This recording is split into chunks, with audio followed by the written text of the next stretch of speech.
Hello everyone, আসসালামু আলাইকুম। আশা করি সকলে অনেক ভালো আছো, সুস্থ আছো। স্বাগতম সবাইকে আজকের ক্লাসে। আমি দীর্ঘ অনেক দিন পর তোমাদের মধ্যে আবার হঠাৎ করে একটা ক্লাস নিয়ে আসলাম। তো এখন থেকে ক্লাসগুলো রেগুলার হবে। তো ক্লাসে যাওয়ার আগে আমি কিছু কথা বলে নিই যে আসলে এই ক্লাস রিলেটেড আমরা কিসের উপর ভিত্তি করে ক্লাসগুলোকে সাজিয়েছি, এই ক্লাসগুলো মেইনলি কাদের জন্য, বা তোমরা কোন অবস্থান থেকে এই ক্লাসগুলো করতে পারবে, বা কাদের জন্য এই ক্লাসগুলো অ্যাকচুয়ালি না। ঠিক আছে? তো এখন দেখো, আমাদের এখন যে সিচুয়েশন চলতেছে, এইচএসসির কথা যদি বলি, তো এই এইচএসসি 26 ব্যাচ এবং আমাদের 25 ব্যাচ, এই দুইটা ব্যাচ আছে। ঠিক আছে? তো 25 আমাদের ফাইনাল পরীক্ষা দিবে এইচএসসি, এবং 26 আমাদের ইয়ার চেঞ্জ পরীক্ষা দিয়ে সেকেন্ড ইয়ারে উঠবে। ঠিক আছে? তো এই হচ্ছে দুইটার সিচুয়েশন। দুইটা ব্যাচের হাতেই আমাদের খুবই কম সময় আছে ফাইনাল পরীক্ষার জন্য। ওকে, তো দেখো, এই ক্লাসগুলো মূলত আমাদের সিকিউ সাজেশন নিয়ে কথা বলা হবে, বা মানে সিকিউ নিয়েই কথা বলা হবে। ঠিক আছে? সিকিউ নিয়ে কথা বলা হবে। তো এখন দেখো, আমাদের প্রত্যেকটা চ্যাপ্টার থেকে মেইনলি তোমরা এখন অনেক পড়াশোনা করেছো, মানে তোমরা একটা চ্যাপ্টার যদি ভালো করেও পড়াশোনা করো, এখানে অনেকগুলো সূত্র থাকবে, অনেকগুলো টপিকস থাকবে। ঠিক আছে? কিন্তু তোমরা এইগুলোকে সুন্দরভাবে গুছিয়ে নিয়ে আসতে পারো না। আমি তোমাদেরকে 100% শিওর দিচ্ছি যে তোমরা প্রত্যেকটা চ্যাপ্টার থেকে 2টা 3টা হাইয়েস্ট হলে 4টা টপিক থাকবে, যেই 4টা 3টা টপিক থেকে আমাদের মেইনলি সিকিউ হয়ে থাকে। ঠিক আছে? ক খ এর ব্যাপারটা একটু আলাদা, বুঝা গেছে? তো এই টপিকগুলোর বাইরে থেকে আর কোনো সিকিউ হয় না। তো আমি সেই সিকিউগুলো নিয়ে প্রথমে থিওরি নিয়ে একটু আলোচনা করব। মানে মূলত আমি, তোমরা যদি থিওরিতে ঝামেলাও থাকে তাও থিওরিগুলোকে খুব সুন্দরভাবে বুঝিয়ে দিব। দেন সেই টপিক থেকে কী ধরনের সিকিউ হয় সেই সিকিউগুলো নিয়ে কথা বলবো, এবং সেপারেটলি কী ধরনের প্রশ্ন হতে পারে ঘ এবং ঘ নাম্বারে, এগুলো আমি আগেই বলে দিব। ঠিক আছে? তোমরা শুধু ক্লাসের প্রথম পার্ট, তোমরা এই জুলাই আন্দোলনের আগে যেই ক্লাসগুলো দিয়েছিলাম সেই ক্লাসগুলো দেখলে বুঝতে পারবা, সেখানে আমি খুবই ফাস্ট, কম সময় ছিল, এই জন্য আমি একটু তাড়াহুড়া করে ক্লাস দিয়েছিলাম। তবে এই ক্লাসগুলো যথেষ্ট ইনফরমেটিভ এবং যথেষ্ট সুন্দরভাবে সাজানো হয়েছে। তোমরা ক্লাসগুলো করলেই বুঝতে পারবা। তোমরা এই যে এতক্ষণ যারা শুনেছ, স্কিপ করে ক্লাসে ডিরেক্ট চলে যেতে পারো। ঠিক আছে? তো তারপরে দেখো, এখন হচ্ছে যে এই ক্লাসগুলো কাদের জন্য। তোমরা যারা একবার এই চ্যাপ্টারগুলো পড়েছ, এই ক্লাসগুলো কাদের জন্য। ঠিক আছে? কাদের জন্য, তাহলে এইটা আবার ওই যে উবাইদুল কাদের, এই কাদের মনে করো না, কাদের জন্য। তোমরা যারা একবার করে এই চ্যাপ্টারটা পড়েছ, ঠিক আছে, ফার্স্ট একবার করে পড়া হয়ে গেছে, এই জন্য। অথবা তোমরা এমন চাচ্ছ যে এই চ্যাপ্টারের জন্য তুমি জাস্ট কোনো রকমে সিকিউ অ্যান্সার করতে চাও, তোমার সময় খুবই কম। ঠিক আছে? একদম পারফেক্ট হবে এই ক্লাসটা। ঠিক আছে? জাস্ট আমি 2-3টা করে টপিক দেখাবো, এবং ওই টপিকের উপর ভিত্তি করে আমাদের যতগুলো সিকিউ আছে সবগুলো কভার করবো ইনশাল্লাহ, যত ধরনের প্রশ্ন হতে পারে। ঠিক আছে? এখন তোমরা এইচএসসি 25 এবং 26 যারাই আসছো না কেন, সবাই চাইলে দেখতে পারো। তো দেখো, আমরা ক্লাসে ঢুকি। এই চ্যাপ্টারটা হচ্ছে কি আমাদের চ্যাপ্টারটার নাম হচ্ছে কি পরমাণু মডেল এবং নিউক্লিয়ার পদার্থবিজ্ঞান। এইখান থেকে মূলত আমাদের কয়টা টপিক আছে দেখো, আমি টপিকগুলো সুন্দরভাবে এখানে লিখে রাখছি। আমাদের 3টা টপিক আছে। প্রথম টপিক, দ্বিতীয় টপিক এবং তৃতীয় টপিক, 3টা টপিক আছে। এর বাইরে কোনো আসলে পড়াশোনাই নাই এই চ্যাপ্টারে। তো এগুলোর মধ্য থেকে আমাদের সাব টপিক আছে বা কী ধরনের সূত্র আছে সেগুলো নিয়ে আলোচনা করব, দেন আমরা সিকিউ সলভ করব। প্রথম হচ্ছে কি আমাদের বোর পরমাণু মডেল। ঠিক আছে? আমাদের মডেল আছে মূলত রাদারফোর্ড পরমাণু মডেল এবং হচ্ছে বোর পরমাণু মডেল। তবে বোর পরমাণু মডেল থেকে আমাদের মেইনলি প্রশ্নগুলো হয়ে থাকে। ওকে, তো দেখো, আমরা একটু প্রথম টপিকে ঢুকি। প্রথম টপিকে দেখো, এখানে আমি সুন্দরভাবে সবগুলোকে সাজায় রাখছি যে আমাদের প্রথম টপিক থেকে কি কি ধরনের প্রশ্ন আসবে, এখান থেকে আমাদের কি কি ধরনের প্রশ্ন আসবে, কোশ্চেনগুলো কেমন হবে। তো প্রথমে আমাদের দেখো, এখানে যে আমাদের যে পরমাণু থাকে, এর যে আমাদের কক্ষপথগুলো থাকে, যে কোনো ধরো এটা হচ্ছে কি আমাদের n = 1 প্রথম কক্ষপথ, এটা n = হচ্ছে কত আমাদের 2 দ্বিতীয় কক্ষপথ। এই nতম কক্ষপথের ব্যাসার্ধ, বেগ এবং শক্তি, এটা আমাদের একদম শুরুতে গ নাম্বার প্রশ্নে আসে। ঠিক আছে? এটা একদম সাদাসিধা একটা প্রশ্ন দিয়ে দেয়। তারপর দেখো, এক কক্ষপথ থেকে যখন ইলেকট্রন অন্য একটা কক্ষপথে যাবে তখন সেটা দৃশ্যমান হবে কিনা। মূলত এই প্রশ্নটা সলভ করার জন্য আমাদের ল্যামডার মান বের করতে হবে, মানে তরঙ্গ দৈর্ঘ্য বের করা লাগবে। বোঝা গেছে? এই টাইপের প্রশ্ন থাকলে আমরা তরঙ্গ দৈর্ঘ্য বের করব। দেন তরঙ্গ দৈর্ঘ্য আমরা জানি দৃশ্যমান ভিজিবল রশ্মি কত হয়, 180 ন্যানোমিটার থেকে কত হয়ে যায়, 180 ন্যানোমিটার থেকে 780 ন্যানোমিটার, এর মধ্যে যদি হয় তাহলে সেটা দৃশ্যমান, আর যদি না হয় সেটা দৃশ্যমান না। তারপর দেখো, নির্দিষ্ট শক্তির আলো শোষণ করলে ইলেকট্রনের অবস্থান কোথায় হবে, তাহলে এখান থেকে আমাদের n এর মান বের করা লাগতে পারে। ঠিক আছে। তারপর দেখো নির্দিষ্ট মানে ফোটন কণা নিঃসরণের জন্য কোন কক্ষপথের ইলেকট্রন দায়ী, তাহলে এটার জন্য আমাদের মেইনলি এন এর মানটাই বের করা লাগবে। এই টাইপের মূলত প্রশ্নগুলো হয়। তো আমরা এখান থেকে চলো একটু ডিটেলসে কথা বলা যায়। তো দেখো বোর পরমাণু মডেলে এটা আমাদের খ নাম্বারের জন্য আমি একটু রেখে দিয়েছি, যে তোমরা এটাকে একটু স্ক্রিনশট মেরে নিয়ে রাখতে পারো এবং হচ্ছে যে লিখে রাখতে পারো। আমাদের 3টা স্বীকার্য ছিল। প্রথম স্বীকার্যটা ছিল কি শক্তিস্তর সংক্রান্ত স্বীকার্য, ঠিক আছে। মানে আমাদের বিভিন্ন শক্তিস্তর থেকে এক শক্তিস্তর থেকে অন্য শক্তিস্তরে গেলে আমাদের কি হয়, শক্তি শোষণ বা বিকিরণ ঘটে। তারপর কৌণিক ভরবেগ সংক্রান্ত আমাদের স্বীকার্য ছিল, সেটা হচ্ছে আমরা জানি কৌণিক ভরবেগকে এল দ্বারা প্রকাশ করা হয়, যেটাকে রৈখিকের মাধ্যমে প্রকাশ করলে mvr হয়, যেটাকে আমরা nh/2π আকারে প্রকাশ করতে পারি। আরও কিছু লেখা আছে, এগুলাকে একটু দেখবা। এবং কম্পাঙ্ক সংক্রান্ত স্বীকার্য, সেখানে কি ছিল আমাদের E = hf, এবং একটা শক্তিস্তর থেকে অন্য শক্তিস্তরে গেলে আমাদের কি হয়ে যায় E2 - E1, মানে উচ্চ শক্তিস্তর থেকে নিম্ন শক্তিস্তরকে বিয়োগ করে দিলে আমরা সেই শক্তিটা পাই, ঠিক আছে। তো এটার থেকেও আমরা সহজভাবে দেখব। চলো আমরা এখন ক্লাসটা শুরু করব। মূলত আমাদের এখান থেকে ক্লাস শুরু, হ্যাঁ ওকে ফাইন। তাহলে দেখো এখান থেকে আমরা কি করব, পরমাণু বেগ, ব্যাসার্ধ এবং শক্তি এই রিলেটেড যা কিছু আছে সবগুলা বের করব। ধরো এটা একটা আমাদের পরমাণু, এটা হচ্ছে কি আমাদের প্রথম কক্ষপথ n = আমাদের 1, এটা হচ্ছে কি আমাদের দ্বিতীয় কক্ষপথ n = 2। এইভাবে আমাদের আরও অনেকগুলো কক্ষপথ থাকতে পারে। তাহলে দেখো প্রথমে nতম কক্ষপথের জন্য nতম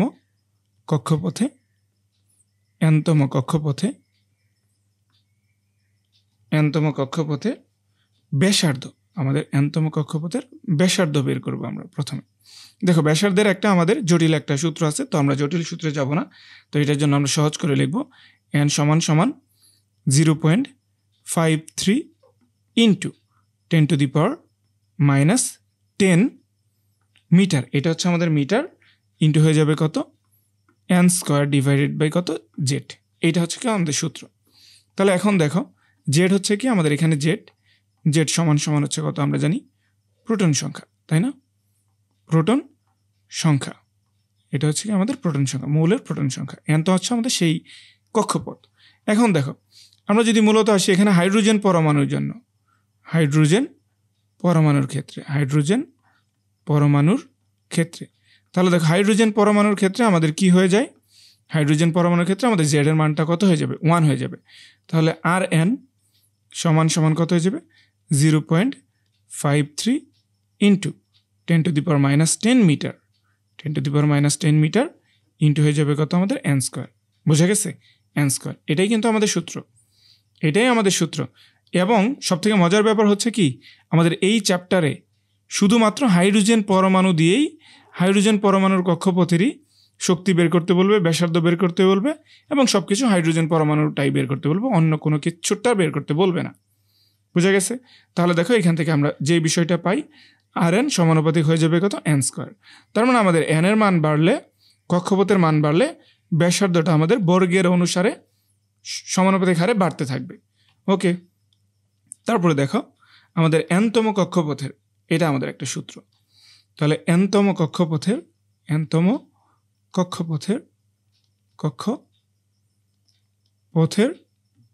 ইলেকট্রনের বেগ, তাহলে বেগ সমান কত আসবে, Vn সমান 2.18 × 10⁶ মিটার/সেকেন্ড, এত বেগ ইন্টু এটার সাথে দেখো আমাদের কক্ষপথের ব্যাসার্ধ যত বাড়বে তত কি হয়ে যাবে, আমাদের বেগটা কমে যাবে। তাহলে z/n, আমরা শুধু এইটুকুকে মনে রাখবো। তাহলে হাইড্রোজেন পরমাণুর জন্য কি হয়ে যাবে, এইখানে হাইড্রোজেন পরমাণুর জন্য কি হয়ে যাবে, হাইড্রোজেনের ক্ষেত্রে ওকে। তাহলে আমাদের Vn = কত হয়ে যাবে 2.18 × 10⁶ মিটার/সেকেন্ড ইন্টু কি হবে, ইন্টু হয়ে যাবে 1/n। ওকে, বোঝা গেছে? তার মানে কি আমাদের এখান থেকে মূলত আমরা শুধু এই সূত্রটাকেই পড়ব। এখন দেখো তোমাদের বইতে একটা জটিল সূত্র আছে, এই সূত্রটা আমার নিজেরও মনে থাকে না, তো তোমরা যদি চাও ওইটাকে মুখস্থ করতে পারো, কারণ মাঝে মধ্যে আমাদের ওই সূত্র থেকে ডিরেক্ট লাগতে পারে যখন আমাদের প্রথম কক্ষপথের ব্যাসার্ধ বা প্রথম কক্ষপথের বেগ বের করতে বলবে তখন। ওকে, এই হচ্ছে আমাদের ঘটনা। তাহলে দেখো, সুতরাং আমাদের বেগের ক্ষেত্রে vn ব্যস্তানুপাতিক হয়ে যাবে কত, 1/n। ঠিক আছে, এই দুইটাই কিন্তু আমাদের এখানে সূত্র। তাহলে এখন আমাদের আরেকটা বাকি আছে, কি, nতম কক্ষপথের জন্য শক্তি, nতম কক্ষপথে শক্তি বের করতে হবে। ঠিক আছে, আচ্ছা আমি ওইটাকে আগের পেজে লিখে রাখি।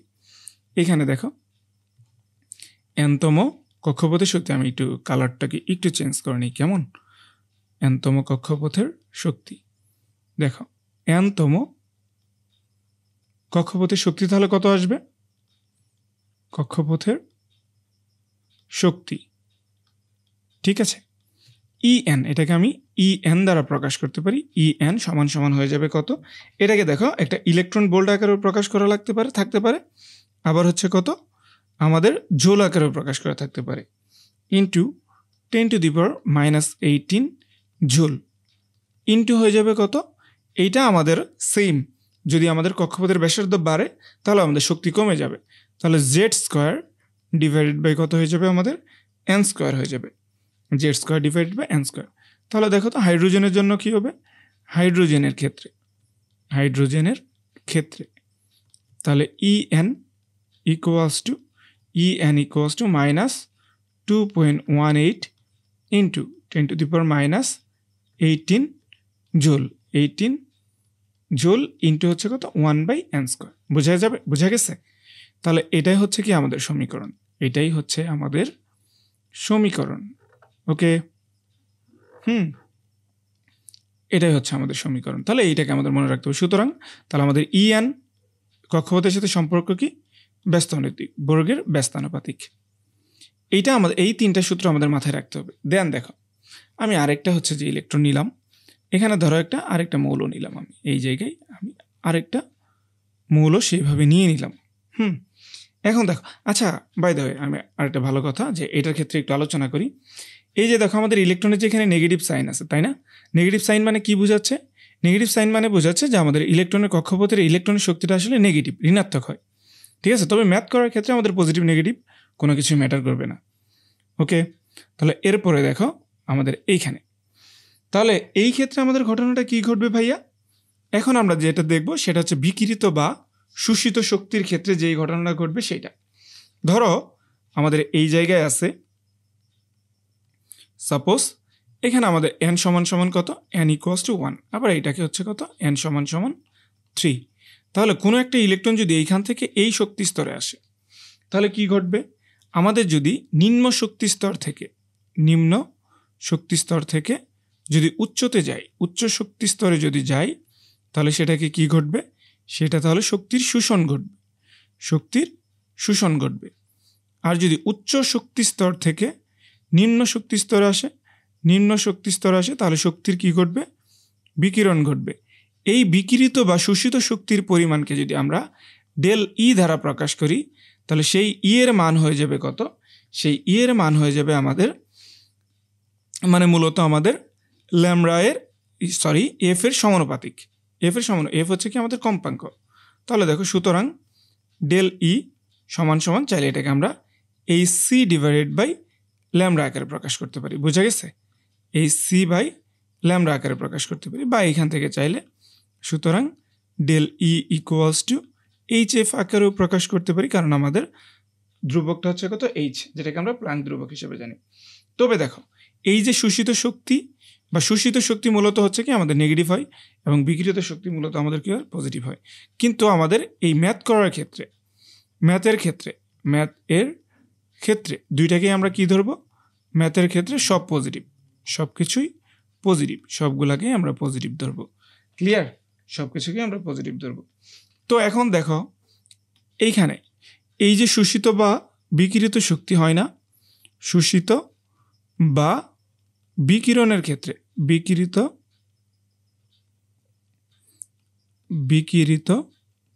শক্তির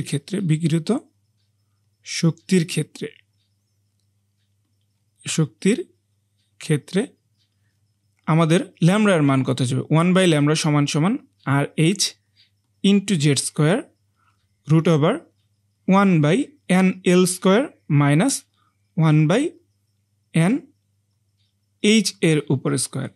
এখন এই জায়গায় NH আর NL দ্বারা কি বোঝাবে? NL দ্বারা বোঝাবে নিম্ন কক্ষপথ বা নিম্নতর কক্ষপথ, এবং হচ্ছে কি NH দ্বারা বোঝাবে কত আমাদের? উচ্চ শক্তি স্তর, মানে উচ্চ কক্ষপথ, উচ্চ শক্তি স্তর। আমরা শক্তি স্তরই লিখতে পারি এখানে, শক্তি স্তর। বুঝে গেছে? এটা আমাদের উচ্চ শক্তি স্তর। তাহলে এখন দেখো, আমরা হাইড্রোজেন পরমাণুর ক্ষেত্রে কি জানি? হাইড্রোজেনের ক্ষেত্রে তাহলে হাইড্রোজেনের ক্ষেত্রে আমাদের জেড এর মান 1। তো জেড এর মান যদি 1 হয়ে যায়, এখন তাহলে কি হবে? এখন তাহলে আমাদের কি আসবে? 1/λ ইকুয়ালস টু RH, যেটাকে রিকবার্ড ধ্রুবক হিসেবে প্রকাশ করা হয়, 1 মাইনাস NL এর উপর স্কোয়ার মাইনাস 1/NH এর উপর স্কোয়ার। তাহলে দেখো, রিকবার্ড ধ্রুবকের একটা মান আছে, যেটার মান কিনা 1.097 × 10⁷ পার মিটার, তাই তো? তাহলে এই হচ্ছে আমাদের মান। তো এই মানটাকে আমাদের রাখা লাগবে, এই মানটাকে একটু মুখস্থ রাখতে হবে। দেন চাইলে আমরা এখান থেকে যে কোনো ধরনের অঙ্ক করতে পারবো। তো চলো এখন আমরা দেখবো এখান থেকে যত ধরনের সিকিউ আছে সব ধরনের সিকিউ আমরা সলভ করব। ওকে, তাহলে চলো এখন আমরা একটু সিকিউ সলভ করে আসি। তাহলে দেখো, প্রথম প্রশ্নটা এখানে আমাদের প্রথম প্রশ্নে কি বলছে দেখো তো। বলছে যে চিত্রে হাইড্রোজেন পরমাণুর শক্তিগুলো দেখানো আছে, যার ইলেকট্রন স্থানান্তরের ABC 3টি ধাপ দেখানো হয়েছে, যেখানে প্রত্যেকের এত অ্যাংস্ট্রম তরঙ্গ দৈর্ঘ্যের ফোটন কণা নির্গত হয়, মানে আমাদের প্রত্যেকের ক্ষেত্রে এত ফোটন কণা নির্গত হয়, এটা বলা আছে। তাহলে সি এর মান দেওয়া আছে, যদিও এটা আমাদের এইটা উপরে চলে যাবে, এই 10⁻⁻34টা আমাদের উপরে থাকবে জুল সেকেন্ড। ওকে, রাইট। এখন দেখো গ নাম্বারটা কি বলছে। গ নাম্বারটা আমাদের একদম একটা সাদাসিধা একটা প্রশ্ন দিয়ে দিচ্ছে, n = 2 শক্তি স্তরে ইলেকট্রনের বেগ কত। ঠিক আছে, তাহলে ইলেকট্রনের বেগ কত হয়ে যাবে? Vn = আমরা কত জানি? 2.18 × 10⁻, কত ছিল মনে আছে? 10⁶ মিটার পার সেকেন্ড ইন্টু বেগ কি হয়ে যাবে? কমে যাবে, 1/n মানে 2। তাহলে ক্যালকুলেশন করলে যা আসবে সেটাই আমাদের অ্যান্সার। তোমরা একটু কমেন্টে এটা জানাই দিবা যে এটার অ্যান্সারটা কত আসছে, কমেন্টে একটু জানিয়ে দাও। ওকে, রাইট। তাহলে চলো দেন আমরা যদি নেক্সট কোশ্চেনে যাই। এইখানে দেখো, এটা কি বলছে যে উদ্দীপকের প্রদত্ত তরঙ্গ দৈর্ঘ্যের ফোটন কণা নিঃসরণের জন্য ABC এর মধ্যে কোনটি দায়ী হবে। ঠিক আছে, মানে প্রশ্নটা আগে বুঝি যে আমাদের এইখান থেকে যে নিঃসরণটা হচ্ছে, তাহলে এইখান থেকে একটা বিকিরণ বা নিঃসরণ যাই হোক না কেন, যে একটা কক্ষপথ থেকে অন্য একটা কক্ষপথে যদি যাই, তাহলে এটা হচ্ছে কি আমাদের প্রথম কক্ষপথ n = 1, এটা আমাদের দ্বিতীয় কক্ষপথ n = 2, এটা আমাদের তৃতীয় কক্ষপথ n = 3, এটা আমাদের চতুর্থ কক্ষপথ n = 4। অলরাইট, তাহলে এখন বলছে যে আমরা কি জানি যে এ কক্ষপথ থেকে অন্য একটা কক্ষপথে গেলে, একটা কক্ষপথ থেকে অন্য একটা কক্ষপথে গেলে, তাহলে সেখানে আমাদের জন্য আমরা নিঃসৃত ফোটনের কম্পাঙ্ক পাই, সেই কম্পাঙ্কের মান যা থাকবে, তাহলে সেটা যদি আমাদের এটা না হয়, তাহলে আমাদের সেটা হবে না, ফোটন কণা নিঃসরণের জন্য দায়ী হবে না। আর যদি থাকে যার জন্য, তার জন্য আমরা নিঃসরণ পাবো। ওকে, রাইট। তাহলে এরপর দেখো, আমাদের প্রথমে এ কণার জন্য, এর জন্য কি হয়ে গেছে? এ আমাদের দেখো n4 থেকে কি আসছে? n2-তে আসছে, n4 থেকে n2-তে আসছে। তাহলে nl = কত? 2, এবং nh = কত? 4। ওকে, তাহলে 1/λ = ওই যে আমাদের RH into 1/nl² minus 1/nh এর উপর স্কোয়ার হয়ে যাবে। ওকে, তাহলে এবার দেখো 1/λ = 1.097 × 10⁻⁷ ডিভাইডেড বাই ইন্টু 1/4 মাইনাস 1/16। এটাকে তোমরা চাইলে একটু ক্যালকুলেশন করতে। সুতরাং এটাকে চাইলে আমরা ল্যামডার মান আকারে বের করব, তাহলে দেখো এটার ল্যামডার মানটা আমাদের কত আসবে আমি ক্যালকুলেশন করে রাখছি, তোমরা আবার একটু মিলিয়ে নিবা এবং তোমরা একটু দেখো। আমার কিন্তু ভুল হতে পারে, কারণ আমি তো আগে থেকেই একটু, কারণ এখন যদি আমি সময় নিয়ে মিলাতে যাই তাহলে আমাদের সময় লাগবে, এই জন্য দেখো। আচ্ছা, যাই হোক, তাহলে আমাদের 4.86 × 10⁻⁻7 মিটার আসবে। তারপর দেখো এইটা একটা টার্ম। আমি যদি বি বিন্দুর জন্য যাই, আমি যদি বিটার জন্য বি ইলেকট্রনের জন্য যদি দেখি, তাহলে কত আসবে বি এর ক্ষেত্রে এন এল সমান সমান কত দেখো তো এন এল নিম্নতর কক্ষপথ হচ্ছে কত 2 এবং এন এইচ সমান সমান কত আমাদের 3। তাহলে সুতরাং এটার মান ল্যামডা সমান সমান কত আসবে 1 by lambda equals to 1.097 into 10 to the power 7 into 1 by N L square মানে 4 মাইনাস 1 বাই 9। দেন ক্যালকুলেশন করে আমরা রিভার্স করে দিব। তাহলে ল্যামডা সমান সমান কত আসবে দেন ল্যামডা সমান সমান এটার মান হচ্ছে 6.56 into 10 to the power minus 7 metre. Alright, তারপর দেখো তো আমাদের এখানে কি আছে। তারপর যদি আমরা যাই সি এর ক্ষেত্রে, সি পরমাণুর ক্ষেত্রে এন এল এর মান কত দেওয়া আছে 1 দেওয়া আছে এবং এন এইচ এর মান কত দেওয়া আছে এন এইচ এর মান দেওয়া আছে 3। তাহলে সুতরাং এটার জন্য যদি আমরা ল্যামডার মান বের করি 1 বাই ল্যামডা ইকুয়ালস টু কত আসবে 1.097 into 10 to the power 7 into 1 minus 1 by 9। তাহলে দেখো অলরেডি কিন্তু আমরা একটা উত্তর পেয়ে গেছি। এটা দেখো তো এটা আমাদের যা মান দেওয়া আছে, হ্যাঁ ওইটাতে আমরা পড়ে যাই, এটার ক্যালকুলেশনটা আগে লিখে ফেলি 1.025 into 10 to the power minus 7 10 to the power minus 7 এত মিটার। তাহলে খেয়াল করো আমরা দ্বিতীয়টা মানে বি বিন্দুটা যেটার জন্য পাইছি, বি বিন্দুটার জন্য মূলত এখানে আমাদের এত মিটার দেওয়া আছে। তো এটাকে যদি আমি বি বিন্দুটার জন্য ল্যামডা সমান সমান 6.56 into 10 to the power minus 7 আসছে। তো এটাকে যদি আমি 10 টু দি পাওয়ার 10 দ্বারা গুণ করে দিই তাহলে অ্যাংস্ট্রমে চলে যাবে। তাহলে 10 টু দি পাওয়ার 10 দ্বারা গুণ করে দিলে কত থাকবে 6.56 ইন্টু 10 টু দি পাওয়ার 3 থাকবে। তাহলে দেখো তো 656 আর সামথিং কিছু একটা থাকবে 65 মানে এইটার মতোই আর কি, কাছাকাছি এই মানের মতোই চলে যাবে। তাহলে এত ধরলাম, আমি 0ই ধরলাম, এত অ্যাংস্ট্রম হয়ে যায়। তার মানে আমাদের কি হয়ে যাবে এটা এ এবং বি সি এর মধ্যে বি কণাটি হচ্ছে ফোটন, বি স্থান থেকে যে নিঃসরণ হবে তার সেটা হচ্ছে দায়ী। ওকে, এই হচ্ছে আমাদের ঘটনা। তো নেক্সট দেখো আমাদের নেক্সট কোশ্চেন সিকিউ নাম্বার হচ্ছে 2। তাহলে এখানে বলছে যে প্রথম ইলেকট্রনের আমাদের এখানে দেওয়া আছে দুইটা চিত্র দেওয়া আছে, দুইটা চিত্রে আমাদের এখানেও একটা ইলেকট্রন দেওয়া আছে প্রথম কক্ষপথে, এখানেও একটা ইলেকট্রন দেওয়া আছে, এটা এগুলো কিন্তু এখানে ইলেকট্রন দেওয়া আছে প্রথম কক্ষপথে। ওকে, তো এখানে আমাদের বাকি সবগুলো মান দেওয়া আছে। এখন বলছে ঘ নম্বর প্রশ্নে, আমাদের ঘ নম্বর প্রশ্নে যে 1 নম্বর ইলেকট্রনটি কক্ষপথের অবস্থানের ব্যাসার্ধ নির্ণয় করা, তার মানে প্রথম কক্ষপথের ব্যাসার্ধ। এর জন্যই বলছিলাম যে আমাদের কষ্ট করে একটু ওই কঠিন সূত্রটার একটু মাথায় মনে রাখলে ভালো হয় আর কি। তো দেখো প্রথম যে আমাদের কক্ষপথ আছে, প্রথম কক্ষপথে যদি আমি শক্তি বের করতে চাই, কক্ষপথের ব্যাসার্ধ যদি বের করতে চাই R1 সমান সমান আমাদের কত হয়ে যাবে, ডিরেক্ট আমাদের মেইন সূত্র যেটা আছে n square h square epsilon naught divided by pi M E. তাহলে দেখো তো n প্রথম কক্ষপথ যেহেতু 1 ইন্টু h এর মান কত দেওয়া আছে, h এর মানটা হচ্ছে 6.63 into 10 to the power minus 34। এটাকে আমাদের স্কোয়ার করতে হবে, ইন্টু আমাদের কত দেওয়া আছে, এপসাইলনের মান আমাদের দেওয়া আছে এখানে 8.854 into 10 to the power minus 12 এবং নিচে আমাদের পায়ের মান জানি ইন্টু ইলেকট্রনের ভর কত 9.11 into 10 to the power minus 31 KG এবং ই এর মান কত 1.6 into 10 to the power minus 19 joule. তাহলে এটাকে যদি আমি ক্যালকুলেশন করি তাহলে আমাদের মান আসবে এরকম 5.53 into 10 to the power minus 10 metre অথবা 0.53 অ্যাংস্ট্রম। অলরাইট, ঠিক আছে, জাস্ট সাদাসিধা একটা অঙ্ক। তারপর দেন দেখো এখানে আমাদের কি বলছে যে কোন চিত্রে ইলেকট্রনটির কক্ষচ্যুতি ঘটবে গাণিতিকভাবে বিশ্লেষণ করো। তাই একটা ইলেকট্রন যদি আরেকটা এই কক্ষপথ থেকে যদি দেখো আমাদের এটার ক্ষেত্রেও দুইটার ক্ষেত্রে আমাদের সেম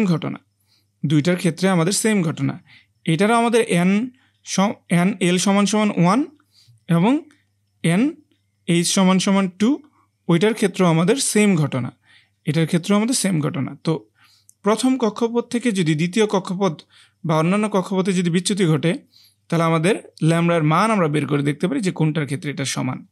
ওকে, তাহলে দেখো তো 1 বাই ল্যামডা সমান সমান কত হয়ে যাবে R H into 1 by N L এর উপর square minus 1 by N H এর উপরে স্কোয়ার।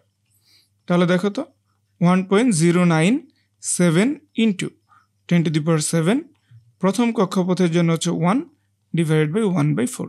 তো ক্যালকুলেশন করলে কি হয়, ক্যালকুলেশন করলে মান আসবে এরকম একটা 1.215 ইন্টু, এটা কিন্তু ল্যামডার মান আসবে, ঠিক আছে, নট 1/λ1 ইন্টু 10⁻⁻7 মিটার, ঠিক আছে, -7 মিটার যেহেতু, তো এটাকে যদি আমি অ্যাংস্ট্রমে নিয়ে যাই তাহলে 1215 অ্যাংস্ট্রম আসবে।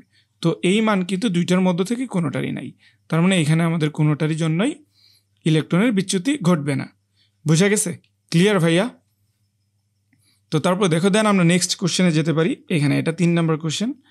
এইখানে দেখো, একটি হাইড্রোজেন পরমাণুতে এত শক্তি আলো ফেলা হলো, সব শক্তি সূচিত হলো, এটা কি আমরা জানি? এটা আমাদের প্রথম শক্তি স্তরের শক্তি। তাহলে উল্লেখ্য যে হাইড্রোজেন পরমাণুর ইলেকট্রনটি প্রথম শক্তি স্তরে অবস্থান করছে, হ্যাঁ আমরা জানি অলরেডি। তাহলে বলছে যে আপতিত আলোক রশ্মির তরঙ্গ দৈর্ঘ্য অ্যাংস্ট্রম এককে প্রকাশ করো। তাহলে 1/λ সমান কত হয়ে যাবে? 1.09। আচ্ছা সরি, এখানে তো আমাদের ওইটা দেওয়া নাই। তাহলে এখানে আমরা আরেকটা বিষয় জানি, যেহেতু আমাদের প্রথম কক্ষপথের শক্তি দেওয়া আছে এত, এবং পুরোটাই সে শোষণ করে নিয়েছে, ঠিক আছে, পুরোটাই সে শোষণ করে নিয়েছে। তাহলে আমরা কি জানি? ই ইকুয়ালস টু -1. এটাকে আমরা মাইনাস প্লাস আকারে ধরবো, মেয়েদের ক্ষেত্রে সব পজিটিভ নিব, এত ইলেকট্রন ভোল্ট। ওকে, তাহলে ই এর মান আমরা কত জানি? HC divided by lambda equals to 13 wait a minute, আমি একটু এটাকে ইরেজ করে নিই। তাহলে এই জায়গায় আমাদের কত আসবে? তাহলে এটাকে আমরা কি লিখতে পারবো? এখানে আমরা লিখতে পারবো যে 13.4 ইন্টু ইলেকট্রন ভোল্টকে যদি নিয়ে যায় তাহলে 1.6 ইন্টু 10⁻⁻19 দ্বারা গুণ করতে হবে, এত জুল হয়ে যাবে। তাহলে সুতরাং দেখো তো, এখান থেকে ল্যামডা সমান কত আসবে? এই HC গুলা উপরে থাকবে, নিচে 13.4 ইন্টু 1.6 ইন্টু 10⁻, কত আসে? 10⁻⁻19 হয়ে যাবে, ঠিক আছে। এখন এইচ এর মানও আমরা জানি, সি এর মানও আমরা জানি। এইচ এর মান কত? 6.63 ইন্টু 10⁻, এখানে আমাদের দেওয়া আছে -34, এবং সি এর মান কত? 3 ইন্টু 10⁸, এবং নিচে আছে 13.4 ইন্টু 1.6 ইন্টু 10⁻⁻19। তোমরা দয়া করে এটাকে কমেন্ট করে জানাই দিবা যে এইটার উত্তর কত, ঠিক আছে, এটার উত্তরটা কত, এটা তোমাদের জন্য HW। এবং তোমরা যদি কেউ চাও যে এই স্লাইডগুলো বা এই লেকচারগুলোর উপর তোমরা সুন্দর করে নোট করবা, দেন নোটটা আমাদের যে কমেন্ট বক্সে দেওয়া আছে ফেসবুক গ্রুপ, সেই ফেসবুক গ্রুপে তোমরা চাইলে শেয়ার করতে পারো, এবং তোমাদেরটাই পাবলিশ করে দেওয়া হবে আমার এই চ্যানেলে, ঠিক আছে। তো অলরাইট, চলো আমরা নেক্সট কোশ্চেনে যাই। এখন বলছে যে একটি উত্তেজিত পরমাণু ইলেকট্রন চতুর্থ শক্তি স্তর হতে দ্বিতীয় শক্তি স্তরে ফিরে আসার সময় তড়িৎ চুম্বকীয় বিকিরণ ঘটে। হ্যাঁ, ঘটবে। তারপর বলছে ইলেকট্রনের ভর এবং আধান যথাক্রমে এত শূন্যস্থানে বেদনযোগ্যতা এত, এইগুলো দেওয়া আছে। দৃশ্যমান আলোর সীমা দেওয়া আছে। এখন একটা জিনিস খেয়াল করো, দৃশ্যমান আলোর সীমা যদি না দেওয়া থাকতো, আমরা জানি কত? 380 ন্যানোমিটার থেকে আমরা জানি 780 ন্যানোমিটার। তবে যদি দেওয়া থাকে তাহলে আমরা সেটাকেই ফলো করব। তাহলে বলছে যে উদ্দীপকে উল্লেখিত তড়িৎ চুম্বকীয় বিকিরণটি দৃশ্যমান হবে কিনা সেটা আমাদের ব্যাখ্যা করতে হবে, গাণিতিকভাবে ব্যাখ্যা করতে হবে। তাহলে দৃশ্যমান আলোক রশ্মির আমাদের কি দেওয়া আছে? তরঙ্গ দৈর্ঘ্য দেওয়া আছে, তো এটা আমরা জানি। তাহলে চতুর্থ কক্ষপথ থেকে দ্বিতীয় কক্ষপথে গেলে যে বিকিরিত রশ্মির তরঙ্গ দৈর্ঘ্যটা পাই সেটার মান বের করে ফেলবো আমরা। তাহলে 1/λ সমান RH ইন্টু 1/NL এর উপর স্কোয়ার মাইনাস 1/NH এর উপর স্কোয়ার। ক্লিয়ার? তাহলে আমরা কত জানি? 1.097 ইন্টু 10⁻⁷ ইন্টু 1 ডিভাইডেড বাই, যেহেতু দ্বিতীয় কক্ষপথ তার মানে 4 মাইনাস 1/16। তো ক্যালকুলেশন করলে সুতরাং ল্যামডার মানটা কত আসবে? যদি আমরা একবারে ক্যালকুলেশন করে ফেলি তাহলে আমাদের মান আসবে 4.86 ইন্টু 10⁻⁻7 মিটার। তো আমাদের মূলত এরকম আসবে 400 এত ন্যানোমিটার। ঠিক আছে, তাহলে দেখো আমরা দুইভাবেই যদি দেখি, এখানে আমাদের কত আছে, 400 যেহেতু ক্রস করে ফেলেছে, 380 যেহেতু ক্রস করে ফেলছে এবং 4কেও ক্রস করে ফেলেছে, তার মানে অবশ্যই এটা আমাদের দৃশ্যমান হবে। তাহলে অ্যান্সার কি হয়ে যাবে? অ্যান্সার হয়ে যাবে আমাদের দৃশ্যমান। ওকে, এই হচ্ছে ঘটনা। তারপর দেখো কোশ্চেন নাম্বার 5, আমি যত ধরনের কোশ্চেন আছে সবগুলাই উঠিয়ে ফেলছি, আর তোমাদের কোনো ঝামেলা হবে না। তাহলে এখানে বলছে দেখো, যেখানে উদ্দীপক অনুসারে প্রধান কোয়ান্টাম সংখ্যার মান নির্ণয় করো। এই যে এখানে আমাদের EN দেওয়া আছে, তাহলে এইটা যে আসলে প্রধান কোয়ান্টাম সংখ্যা যে কততম কোয়ান্টাম সংখ্যা এটা আমরা জানি না। ঠিক আছে, তাহলে আমরা এখান থেকে ঘ নাম্বার অ্যান্সারটা যদি আমরা লিখি, তাহলে আমরা কি জানি, EN সমান সমান আমরা কত জানি ভাইয়া, কত জানি, 2.18 ইন্টু 10⁻⁻18 ইন্টু কত হয়ে যায়, ইন্টু 1/n², তাই না? তাহলে এইবার খেয়াল করো তো, এই যে আমাদের EN এর তো দেওয়া আছে, EN এর মান কত দেওয়া আছে, EN এর মান দেওয়া আছে -5, আচ্ছা মাইনাস আমরা অ্যাভয়েড করব, ইন্টু 10⁻⁵ ইলেকট্রন ভোল্ট। ঠিক আছে, এটা আমাদের ইলেকট্রন ভোল্ট দেওয়া আছে। ওকে রাইট, তাহলে ইলেকট্রন ভোল্ট যদি দেওয়া থাকে ইন্টু কত হয়ে যাবে, সমান সমান কত আসবে, 2.18 ইন্টু 10⁻⁻18 ডিভাইডেড বাই n²। তাহলে দেখো তো, বা আমাদের ওই n এর মানটাই বের করতে বলছে, প্রধান কোয়ান্টাম সংখ্যা। তাহলে এই জায়গায় একটা রুট ওভার আসবে, এই জায়গায় একটা রুট ওভার আসবে। তাহলে এখানে কত আছে, 2.18 ইন্টু 10⁻⁻18, নিচে যা আছে 5.4 ইন্টু 10⁻⁻5 ইলেকট্রন ভোল্ট ইন্টু এটাকে যদি আমি জুলে কনভার্ট করি, জুলে কনভার্ট করলে আমাদের কত হয়ে যাবে, জুলে কনভার্ট করলে আমাদের এটা এরকম একটা মান আসবে যে 1.6 ইন্টু 10⁻, এটা দ্বারা গুণ করতে হবে, -19 দ্বারা গুণ করতে হবে, দেন বর্গমূল করলে আমাদের যেই মানটা আসবে সেই মানটা, প্রধান কোয়ান্টামের সংখ্যার মানটা প্রায় 500-র কাছাকাছি, প্রায় 500-র কাছাকাছি। বুঝা গেছে? এই হচ্ছে আমাদের অ্যান্সার। দেন দেখো আমরা ঘ নাম্বারটা একটু করব, যে তোমাদের কক্ষপথে উচ্চতর কক্ষপথের ইলেকট্রনটি নিম্নতর কক্ষপথে গমন করলে কত কম্পাঙ্কের বিকিরণ নিঃসরণ হবে। তার মানে আমাদের F ইকুয়ালস টু হোয়াট। তাহলে আমরা ল্যামডা জানলে F জানি, কারণ আমরা কি জানি, F equals to C divided by lambda. তাহলে আমাদের কি বের করা লাগবে, ল্যামডার মান বের করা লাগবে। দেখো উচ্চতর কক্ষপথ যেটা আছে NH সমান সমান কত, 3, এবং নিম্নতর কক্ষপথ যেটা আছে NL সমান সমান 1। তাহলে 1/λ সমান সমান 1.097। তো 1/λ এর মানটা কত আসবে, 1/λ এর মান আসবে 959751111 ইন্টু 0.11। ঠিক আছে, এরকম একটা মান আসবে। সুতরাং তাহলে আমরা F এর মান কত জানি, F এর মান জানি C ডিভাইডেড বাই ল্যামডা।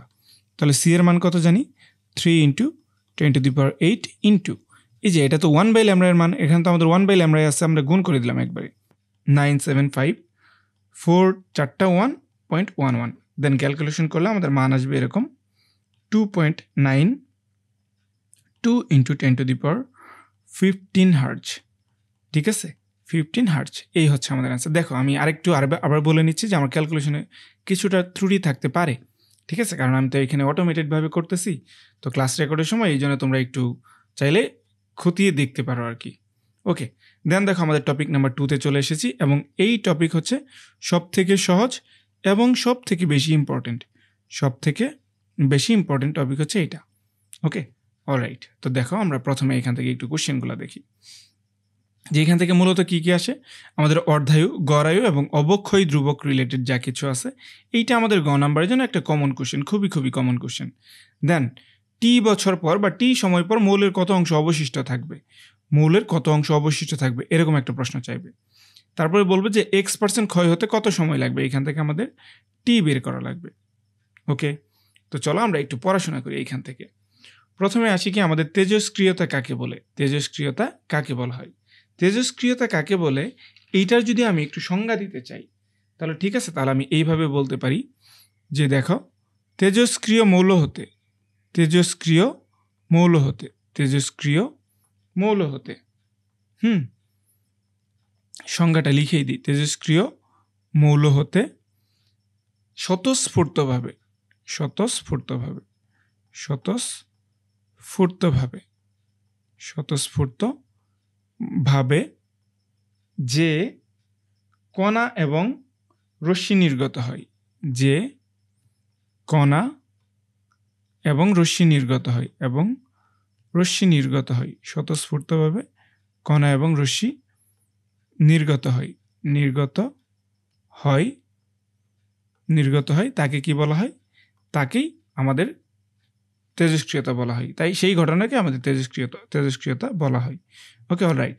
তাহলে এইবার খেয়াল করো, এই যে আমি যেই কণাটা বললাম না, এখানে এই কণাকেই বলা হয় কি আমাদের তেজস্ক্রিয় পদার্থ।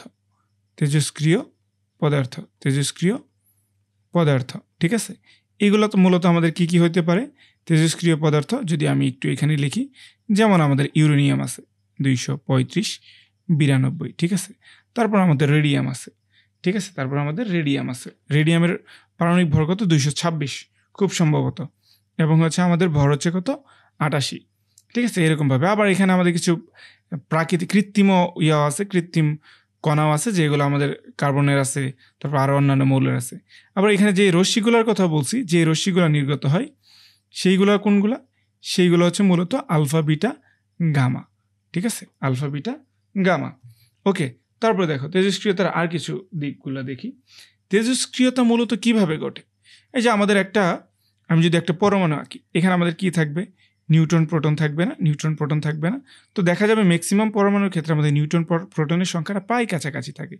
যখন এই যে আমাদের প্রোটনের সংখ্যা যখন 83 থেকে বেশি হয়, আমাদের প্রোটনের সংখ্যা যখন 83 থেকে বেশি হয়ে যায়, ঠিক আছে, পারমাণবিক সংখ্যা যখন 83 থেকে বেশি হয়ে যায়, তখন দেখা যায় কি আমাদের নিউট্রন এবং প্রোটনের অনুপাতটা 1.5 থেকে বেশি বা 1.5 কাছাকাছি হয়ে যায়। তখন এই 1.5 বা 5 কাছাকাছি বা 1.5 থেকে বেশি হয়ে গেলে তখন আমাদের এই যে নিউট্রন এবং প্রোটনের যে বন্ধন শক্তিটা থাকে সবল নিউক্লিয় বলের ফলে, সেখানে কিছু ত্রুটি দেখা যায় এবং এটার কি হয়ে যায়? সক্রিয়তা বা স্থায়িত্বটা কমে যায়। এখানে স্থায়িত্বটা কমে যায়। দেন আমাদের কি হয়ে যায়? এখান থেকে স্বতঃস্ফূর্তভাবে কণাগুলোর বিকিরণ ঘটতে থাকে, ঠিক আছে। এবং দেখো, এটা হচ্ছে কি আমাদের একটা স্বতঃস্ফূর্ত ঘটনা। কিসের ঘটনা? এটা একটা আমাদের স্বতঃস্ফূর্ত ঘটনা, ঠিক আছে। স্বতঃস্ফূর্ত ঘটনা এবং উদ্দেশ্যহীন। এটা উদ্দেশ্যহীন একটা ঘটনা। এবং মজার বিষয় হচ্ছে এটার উপরে আমাদের তাপ, চাপ বা অন্য কোনো কিছু, তাপ, চাপ, তড়িৎ ক্ষেত্র, চুম্বক ক্ষেত্র, এগুলোর প্রভাব পড়ে না। তড়িৎ ক্ষেত্র বা চুম্বক ক্ষেত্রের কোনো প্রভাব পড়ে না। চুম্বক ক্ষেত্রের কোনো প্রভাব থাকে না। চুম্বক ক্ষেত্রের প্রভাব নেই। ওকে, অলরাইট। তাহলে এইবার দেখো, এইখানে আমি একটু ডিটেলসে নিয়ে কথা বললাম। তাহলে এইবার খেয়াল করো, আমরা যদি একটু বিষয়গুলো নিয়ে কথা বলি। ধরো প্রথমে হচ্ছে কি আমাদের তেজস্ক্রিয়তার যে ক্ষয়গুলো আছে সেইগুলো নিয়ে, তেজস্ক্রিয় ভাঙন নিয়ে আমরা কথা বলবো। তেজস্ক্রিয় ভাঙন নিয়ে আমরা যদি কথা বলি, তেজস্ক্রিয় ভাঙন, তাহলে খেয়াল করো, সাপোজ আমি এখানে একটা বক্সের ভিতরে আমি অনেকগুলা পরমাণু নিয়েছি। তাহলে যখন ইনিশিয়ালি এখানে পরমাণুর সংখ্যা আমি ধরলাম n0 সমান আমরা কি বলতে পারি? যেখানে n0 আমি ধরলাম, যেখানে n0 সমান হচ্ছে ভাঙনের পূর্বে ভাঙন শুরু হয় না, ঠিক আছে। ভাঙনের পূর্বে পরমাণুর সংখ্যা, ভাঙনের পূর্বে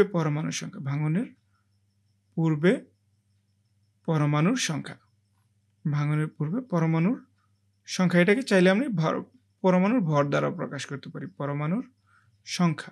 ওকে, ভাঙনের পূর্বে পরমাণুর সংখ্যা।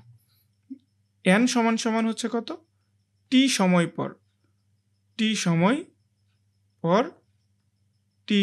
পর অবশিষ্ট পরমাণুর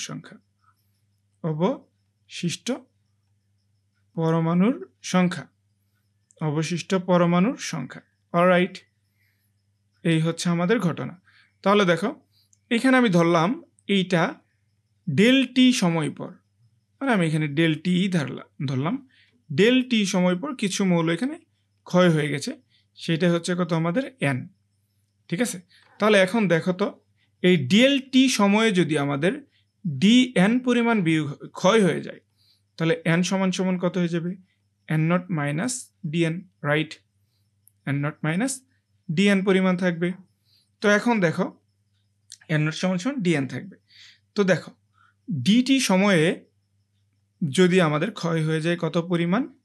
ডিএন পরিমাণ, তাহলে সুতরাং একক সময়ে কতটুকু ক্ষয় হয়ে যাবে? একক সময়ে ক্ষয় হয়ে যাবে ডিএন ডিভাইডেড বাই ডিটি পরিমাণ। একক সময়ে ক্ষয় হয়ে যাবে ডিএন ডিভাইডেড বাই ডিটি পরিমাণ। এই যে ডিএন বাই ডিটি, এটাকেই আমাদের বলা হয় কি? একক সময়ে কোনো একটা মৌলের, তেজস্ক্রিয় মৌলের ক্ষয়ের বা ভাঙনের হারকেই বলা হয় তেজস্ক্রিয়তা। এটাকেই বলা হয় কি আমাদের মূলত তেজস্ক্রিয়তা। ক্লিয়ার? এটাকেই বলা হয় তেজস্ক্রিয়তা, বা এটাকে চাইলে আমি ভাঙনের হার বলতে পারি, ভাঙনের হার বলতে পারি, ভাঙনের হার, অথবা চাইলে এটাকে আমি বলতে পারি অবক্ষয় হার, অবক্ষয় হার। ঠিক আছে, অবক্ষয় হার। অলরাইট, তাহলে দেখো এটার একক হচ্ছে কত? এটার একক যদি আমি দেখি, তাহলে এটার একক হচ্ছে ডিকেই পার সেকেন্ড, ডিকেই পার সেকেন্ড, অথবা অন্যান্য জায়গায় আমাদের অন্য সময় দ্বারাও প্রকাশ করা হয়, দিন, বছর, মাস, এইগুলা দ্বারাও প্রকাশ করে। তবে মাত্রা কত? এটার যদি আমি মাত্রা বলি, তাহলে মাত্রা হয়ে যাবে আমাদের del T, del T. Alright, তাহলে এইবার আসো নেক্সট, এখানে আমরা একটু দেখব, সেটা হচ্ছে কি অবক্ষয় সূত্র, তেজস্ক্রিয়তার অবক্ষয় সূত্র, তেজস্ক্রিয়তার অবক্ষয় সূত্র। ওকে, তেজস্ক্রিয়তার অবক্ষয় সূত্র, অবক্ষয় সূত্র বা ক্ষয় সূত্র বলতে পারি, অবক্ষয় সূত্র। তাহলে এই সূত্রটি ভাইয়া কেমন? সূত্রটার আগে যদি আমি বিবৃতি দিই, কোনো একটা মুহূর্তে, যে কোনো একটা সাডেন টাইমে তেজস্ক্রিয় পরমাণু ভাঙনের হারটা, এই যে তেজস্ক্রিয় পরমাণুর যে ভাঙনের হারটা আছে, সেটা কি হয়ে যাবে? সেটা হয়ে যাবে ওই সময় উপস্থিত অক্ষত পরমাণুর সমানুপাতিক, ওই সময় অক্ষত পরমাণুর সমানুপাতিক। এইটা হচ্ছে কি আমাদের তেজস্ক্রিয়তার সূত্র।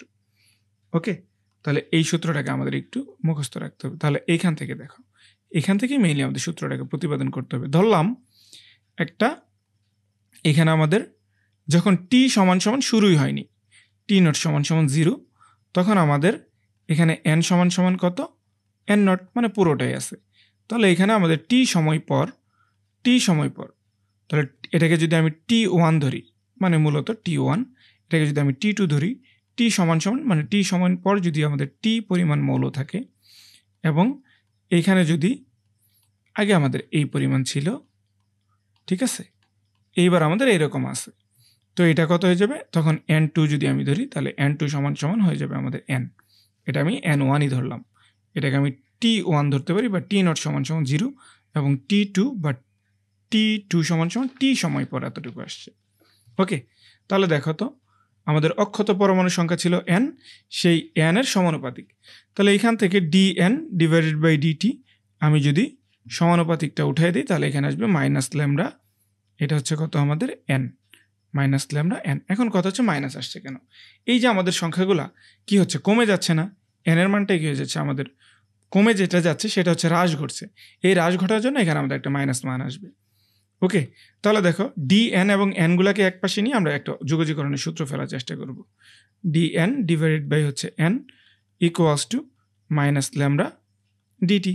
ওকে, তাহলে এখন দেখো শুরুতে আমাদের ইনিশিয়ালি এন এরগুলো কত ছিল, পরে ফাইনালি ছিল আমাদের এন, এবং আগে ছিল আমাদের এন নট। ওকে, এবং এখানে কত? D N divided by N equals to, এখানে মাইনাস ল্যামডা, এটাকে ভাগ করে দিলাম, এখানে আমাদের টি নট সমান সমান ডিটি ইন্টু ই হচ্ছে ডিটি। তাহলে এখন দেখো এটাকে আমরা যদি যুগজীকরণ করি, 1/x-কে যুগজীকরণ করলে dx এর সাপেক্ষে, তাহলে কত আসে? ln x। তাহলে 1/n-কে যুগজীকরণ করলে আমাদের এখানে কত আসবে? এখানেও আমাদের ln n আসবে, ln n। তাহলে ln n যদি থাকে, আমাদের এখানে দুইটা ব্যবধি আছে, একটা হচ্ছে n আর একটা হচ্ছে কত? n not. ওকে, তাহলে এখানে মাইনাস ল্যামডা, এই ডিটি যদি কোনো কিছু সাপেক্ষে dx এর যুগজীকরণ করা হয়, তাহলে মান আসে কত? x। তাহলে এটার মানটা কত আসবে, শুধু টি, এবং এইটারও আমাদের দুইটা লোয়ার লিমিট আপার লিমিট আছে, এখানে টি, এটা হচ্ছে কত টি নট। তাহলে দেখো এখানে কত আসবে, লন এন মাইনাস হচ্ছে কত লন এন নট সমান সমান এখানে ল্যামডা টি এর জায়গায় শুধু টি থাকবে, ক্লিয়ার, টি এর জায়গায় শুধু টি থাকবে। তাহলে এইবার দেখো এটাকে চাইলে এইভাবে লেখা যায়, ln N minus N divided by N naught equals to minus lambda naught lambda T. এটা আমাদের একটা সূত্র, এটাকে আমাদের মুখস্থ করতে হবে, এটা আমাদের একটা সূত্র, এটাকে মুখস্থ করা লাগবে। ওকে, দেন দেখো এখান থেকে চাইলে আমি এটাকে অন্য মাধ্যমে প্রকাশ করতে পারি, যেমন দেখো ln N naught divided by যদি এন করি তাহলে উভয় পক্ষ থেকে আমাদের মাইনাস চলে যাবে, ল্যামডা টি আসবে। ঠিক আছে, এইটাও একটা সূত্র। আবার দেখো এটাকে চাইলে আমি ই এর মাধ্যমে প্রকাশ করতে পারবি, আমাদের বইতে যেইভাবে আছে, যেটা N divided by N naught সমান সমান e to the power minus lambda T. ঠিক আছে, এটা একটা সূত্র। এবং ফাইনালি আরেকটা সূত্র হচ্ছে কত, N equals to N naught e to the power minus lambda T. এই এন এর মানটা হচ্ছে কত, পরিশিষ্ট বা অক্ষত পরমাণুর সংখ্যা, অক্ষত পরমাণুর সংখ্যা, ওটাকে ডিরেক্ট মুখস্থ করতে পারি। মানে মূলত আমাদের এইগুলাই হচ্ছে ইকুয়েশন, এই চারটে ইকুয়েশনকে এইভাবে শুধু মুখস্থ করতে হবে, মনে রাখতে হবে, ডিএমকে ডিরেক্ট মুখস্থ করবা, বোঝা গেছে? এই হচ্ছে আমাদের ঘটনা। এখন দেখো আমাদের এইখানে একটা পেজ আমি একটু নিয়ে নিচ্ছি, হ্যাঁ আমি একটু নিয়ে নিচ্ছি, তোমাদের একটু সময় করে আমাদের এখানে একটু নিয়ে নিতেছি, জাস্ট হচ্ছে একটা পেজ একটু এখানে আমি বুস্ট করব, এখানে এখানে আমাদের অর্ধায়ু এবং হচ্ছে যে ইয়ার রিলেটেডটা একটু করতে হবে। তো যাই হোক, এখন দেখো ফ্রম স্লাইড, ওকে রাইট। তাহলে এখন দেখো এখানে আমাদের কি ছিল, এইবার আমরা দেখব অর্ধায়ুটা, এখানে আমরা এবার দেখব অর্ধায়ু, আমরা তো এই পর্যন্ত দেখেছি। তাহলে অর্ধায়ু জিনিসটা হচ্ছে কি, অর্ধায়ু যদি আমি ইনিশিয়াল একটা টাইমে এখানে এন সংখ্যক, যখন আমাদের টি সমান সমান জিরো, টি নট সমান সমান জিরো এবং এন ওয়ান সমান সমান এন নট, তাহলে এখানে আমাদের অনেকগুলো পরমাণু আছে। তো এখানে কিছু সময় পর এমন একটা সময় যাবে, যে সময় পরে এই টি হয়ে যাবে কত, আমাদের টি হাফ ধরলাম, অর্ধায়ুকে আমাদের টি হাফ দ্বারা প্রকাশ করা হয়, এবং ওই পরমাণুর কি হয়ে যাবে, অর্ধেক হয়ে যাবে। তার মানে আমাদের এন টু সমান সমান N naught divided by two হয়ে যাবে। তাহলে ঠিক আছে, এটাকে বলা হয় আমাদের অর্ধায়ু। তাহলে যে একটা নির্দিষ্ট সময়ে এই পরমাণুর অর্ধেক পরমাণু অবশিষ্ট থাকে, তাহলে সেই সময়কে অর্ধায়ু বলা হয়। আবার দেখো এটাকে এক অর্ধায়ু বলা হয়। আবার যদি আমি এটা যদি এক অর্ধায়ু হয়, আবার আরেকটা অর্ধায়ু পর কী হয়ে যাবে, এখানে এইটার মানটা ঠিক আছে টি সমান সমান টু ইন্টু টি হাফ লিখতে পারবো, এবং এইখানে যে অক্ষত পরমাণুর সংখ্যাটা থাকবে সেটা এন থ্রি দ্বারা যদি আমি প্রকাশ করি, এইটারও অর্ধেক হয়ে যাবে, তার মানে N naught divided by four হয়ে যাবে। তাহলে এইভাবে আমাদের হতেই থাকবে, এইটার আরেকটু অর্ধেক হয়ে যাবে, এইভাবে হতে থাকবে। তাহলে দেখো তো আমরা কি পড়েছিলাম, এরকমভাবে আমাদের ওই সূত্র থেকে এরকম একটা সূত্র পড়েছিলাম না? দেখো তো এর আগের স্লাইডটা যদি আমি একটু দেখি, দাঁড়াও আমি এটাকে একটু ইরেজ করে নিই। আমরা এই আগের সূত্র থেকে যে এরকমভাবে বানিয়েছিলাম, এই যে ডিএন বাই ডিটি, এই সূত্র থেকেই আমরা করেছিলাম না? তাহলে আমরা এই সূত্র থেকে একটু আমরা দেখব যে অর্ধায়ুর এটা কীভাবে বের করা নিয়ে আসা যায়, অর্ধায়ুটা কীভাবে বের করে নিয়ে আসে, ডিএন ডিভাইডেড বাই এন সমান সমান মাইনাস ল্যামডা টি। ওকে, তাহলে এখানে একটা দিব, এই জায়গায় একটা দিব, এখানে আমাদের এন টু, এখানে আমাদের এন ওয়ান, এখানে আমাদের টি টু, মানে হচ্ছে টি হচ্ছে হাফ অর্ধায়ু, আর এখানে হচ্ছে কত টি, মানে তো জিরো, যাই হোক। তাহলে এইবার দেখো এখানেও আমাদের লন কি থাকবে, লন এনই থাকবে, তো এইটার উপরে আমাদের দুইটাই ছিল। তাহলে প্রথমে হচ্ছে কত, আমাদের এন টু এর মান কত, এন টু এর মান হচ্ছে N naught divided by two, আর এটা হচ্ছে কত এন নট সমান সমান মাইনাস ল্যামডাটাকে বাইরে বের করে দিলাম, সরি এটা আমাদের তো আর লাগবে না, এইটা আমাদের আর লাগবে না। এখন যেহেতু যুগজীকরণ করার পরে ইন্টিগ্রেট সাইনটা উঠে যায়, এটা আমরা আশা করি জানি, তোমরা যেহেতু এতদিন পর্যন্ত পড়াশোনা করে আসছো। এইটার উপরে কত আসছে, টি হাফ থাকবে, দেন এটা আমাদের জিরো করে দিতে পারি। দেন দেখো তো এখানে আমাদের লন কি হয়ে যাবে, এন টুটা উপরে থাকবে, N naught divided by 2 into N naught এরকম আসে, এবং মাইনাস ল্যামডা, ঠিক আছে, এখানের মান কত আসবে, টি হাফ হয়ে যাবে। ওকে, তাহলে এবার দেখো তো এন নট এবং এন নট কাটাকাটি চলে যাবে, এই এন নট কাটাকাটি চলে যাবে, ln minus divide ln half থাকবে সমান সমান মাইনাস ল্যামডা টি হাফ। এই টি হাফকে আমাদের অর্ধায়ু বলা হয়, এই টি হাফকেই অর্ধায়ু বলা হয়। তাহলে দেখো তো এটাকে যদি আমি লন 2 করে ফেলি তাহলে এটা আমাদের নেগেটিভ চিহ্নটা চলে যাবে, ল্যামডা টি হাফ থাকবে। ওকে, তাহলে দেখো তো টি হাফ সমান সমান কত হয়ে যাবে, লন 2 ডিভাইডেড বাই কত, ল্যামডা। এইটাই কিন্তু আমাদের মান, আমাদের সূত্র অর্ধায়ু। ঠিক আছে, যদিও তোমাদের এত ডেরিভেশনের দরকার নেই, তোমরা যা শুধু এটুকুকে দেখে ফেলবা তাহলেই হয়ে যাবে, আমি তারপরে একটু দেখাই দিলাম। ঠিক আছে, যাই হোক আমরা গড় আয়ুটা আর দেখাবো না। তাহলে দেখো তো গড় আয়ু সমান সমান কত আসবে, গড় আয়ুর আমাদের সুন্দর একটা সূত্র আছে। হ্যাঁ, গড় আয়ুকে আমাদের টাউ দ্বারা প্রকাশ করা হয়, এটাকে চাইলে আমি 1/λ আকারে লিখতে পারি। 1/λ মানে কত, 1/, দেখো তো এখান থেকে ল্যামডা সমান সমান আবার কি দ্বারা প্রকাশ করা যাবে, ln 2 divided by half of, মানে অর্ধায়ু। তাহলে এটাকে আমরা চাইলে অর্ধায়ু ডিভাইডেড বাই লন 2 আকারে লিখতে পারি। ঠিক আছে, তাহলে দেখো তো অর্ধায়ু এবং লন 2 এর মধ্যে সম্পর্ক কি, অর্ধায়ু এবং লন 2 এর মধ্যে সম্পর্ক লন 2 ইন্টু হচ্ছে কত, সরি, গড়ায়ু এবং অর্ধায়ুর মধ্যে সম্পর্ক হচ্ছে এটা। ঠিক আছে, গড়ায়ু এবং অর্ধায়ুর মধ্যে সম্পর্ক এটা। লন 2 এর আমাদের একটা স্পেসিফিক মান আছে 0.693, এটাকে চাইলে তোমরা মুখস্থ করে ফেলতে পারো। ওকে, তাহলে চলো এবার আমরা একটু এখান থেকে প্রশ্ন দেখব যে কী ধরনের প্রশ্ন হয়। প্রথমে বলছে এক্স একটি তেজস্ক্রিয় মৌল যার অর্ধায়ু হচ্ছে এত। দেখো আমরা যখন প্রশ্নগুলো সলভ করব তখন যখন যেই ডাটা পাবো সেই ডাটাটা লিখে রাখবো। অর্ধায়ু তাহলে কত, টি হাফ সমান সমান কত ভাইয়া, 3.82 ডেইজ, এত ডেইজ।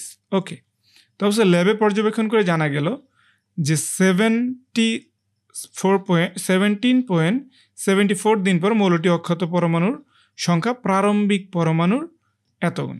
ঠিক আছে, তাহলে দেখো গ নাম্বার প্রথমটা বলছে যে 85% ক্ষয় হতে কত সময় লাগবে, তাহলে আমাদের টি ইকুয়ালস টু হোয়াট, এটা লাগবে। দেখো 85% ক্ষয় হয়ে যাওয়া মানে কত, অবশিষ্ট তাহলে কত হবে, অবশিষ্ট এন সমান সমান তাহলে 100 মাইনাস 85%, কার 85% ইন্টু কত, এন নটের 85% ক্ষয় হয়ে গেছে না, তার মানে আমাদের কত থাকবে 15%, কার, এন নটের। তার মানে দেখো তো আমাদের এখানে কত থাকবে, N divided by N naught সমান সমান 15 ডিভাইডেড বাই 100, ভেরি ইজি। তাহলে সুতরাং আমরা সূত্র কি জানি, ln N divided by N naught সমান সমান মাইনাস এইটা। তাহলে সুতরাং টি আমাদের সময় লাগবে, তাই না, ln N naught divided by N যদি লিখি তাহলে আমাদের মাইনাসটা চলে যাবে। তাহলে দেখো তো ln N naught by N লিখলে 100 ডিভাইডেড বাই কত আসবে, 15 থাকবে, ডিভাইডেড বাই ল্যামডার মান কত, ল্যামডার মান, আচ্ছা আমাদের এখানে অর্ধায়ু দেওয়া আছে তাই না, অর্ধায়ু যেহেতু দেওয়া আছে আমরা ল্যামডার মানটা বের করে ফেলতে পারি।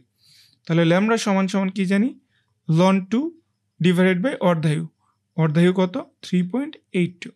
তাহলে এখানে আমরা লন 2 ডিভাইডেড বাই 3.82 লিখতে পারি, ওইটাও দিনে আছে, সমস্যা নেই। তাহলে আমাদের এইখান থেকে অর্ধায়ু যদি করি তাহলে ক্যালকুলেশন করলে আমাদের এরকম মান আসবে 10.45 ডেইজ। ওকে, এরকম একটা মান আসে। তারপরে দেখো পরের প্রশ্ন, আচ্ছা সরি ভেরি সরি, আমি এইখানে একটু স্পেস নেই, এটাকে একটু কেটে দিই, এটাকে একটু আমি কেটে দিচ্ছি। এই যে এই মানটাকে একটু আমি কেটে দিচ্ছি, এইখানে আমি একটু স্পেস নিব, এটার স্পেস যেহেতু নেওয়া হয় নাই এটাকেও আমি একটু কেটে দিই, এটাকেও একটু আমি কেটে দিচ্ছি। তোমরা যারা আসো একটু দেখে নাও, আচ্ছা আমি লিখে দিচ্ছি, আমি একটু লিখেই দিচ্ছি তোমাদেরকে, যেখানে আমাদের N divided by N naught সমান সমান কত আসবে, 15% সমান সমান 15 ডিভাইডেড বাই 100। ওকে, তাহলে এইবার দেখো খেয়াল করো আমাদের ঘ নাম্বারের জন্য, আমাদের ঘ নাম্বারের প্রশ্নের জন্য আমরা যদি ঘ নাম্বারের প্রশ্নটা দেখি তাহলে এখানে কি বলছে যে উদ্দীপকের পর্যবেক্ষণ কি সঠিক কিনা এইটা আমাদের দেখতে হবে। তার মানে আমাদের এখান থেকে মেইন প্রশ্ন হচ্ছে কি যে এত দিন পর অক্ষত পরমাণুর সংখ্যা এত হবে কিনা, অথবা আমরা টাইমটাই বের করব। তাহলে দেখা যাবে যে আমাদের অক্ষত পরমাণুর সংখ্যা মানে n সমান সমান 1/25 অফ হচ্ছে কত n0। তাহলে আমাদের n ডিভাইডেড বাই n0 সমান সমান কত আসবে 1/25। ওকে, তাহলে t সমান সমান দেখো তো কত আসে। t সমান সমান আমাদের এরকম ভ্যালু আসে না, ln n0 divided by n into হচ্ছে কত n0 divided by n into ln 2 divided by এই যে ল্যামডার মানটা কত ln 2 ডিভাইডেড বাই ওই একই তো পরমাণু 82। দেন ক্যালকুলেশন করলে আমাদের 17.সামথিং এরকম কিছুই আসবে। মানে হচ্ছে যে আমাদের এই উদ্দীপকের যেই পর্যবেক্ষণটা করেছে সেটা সঠিক ছিল। বুঝা গেছে? এইরকমই একটা অ্যান্সার। তো চলো আমরা নেক্সট কোশ্চেনে যাই। বলছে যে ইউরেনিয়ামের অর্ধায়ু হচ্ছে কত 700 মিলিয়ন বছর। তাহলে নিউট্রন এবং ইউরেনিয়ামের সংঘর্ষে তেজস্ক্রিয় মৌলের এত এত ঘটনাগুলো ঘটে। বলছে যে যেহেতু অর্ধায়ু দেওয়া আছে, তাই না, যেহেতু আমাদের এখানে অর্ধায়ু দেওয়া আছে T½ সমান সমান কত, তাহলে 700 মিলিয়ন ইয়ার।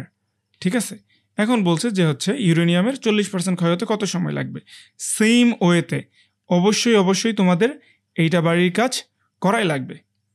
ওকে, দেন দেখো কোশ্চেন নাম্বার আমাদের, আচ্ছা উদ্দীপকের পর্যবেক্ষণটি দেখছো, ওইটার ঘ নাম্বারটা এই জায়গায় চলে আসছে।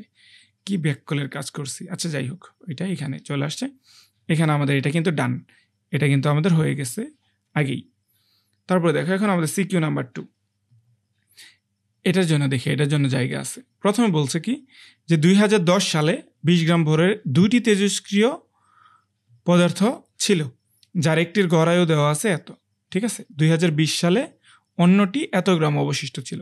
প্রথমটির অর্ধায়ু বের করতে বলছে।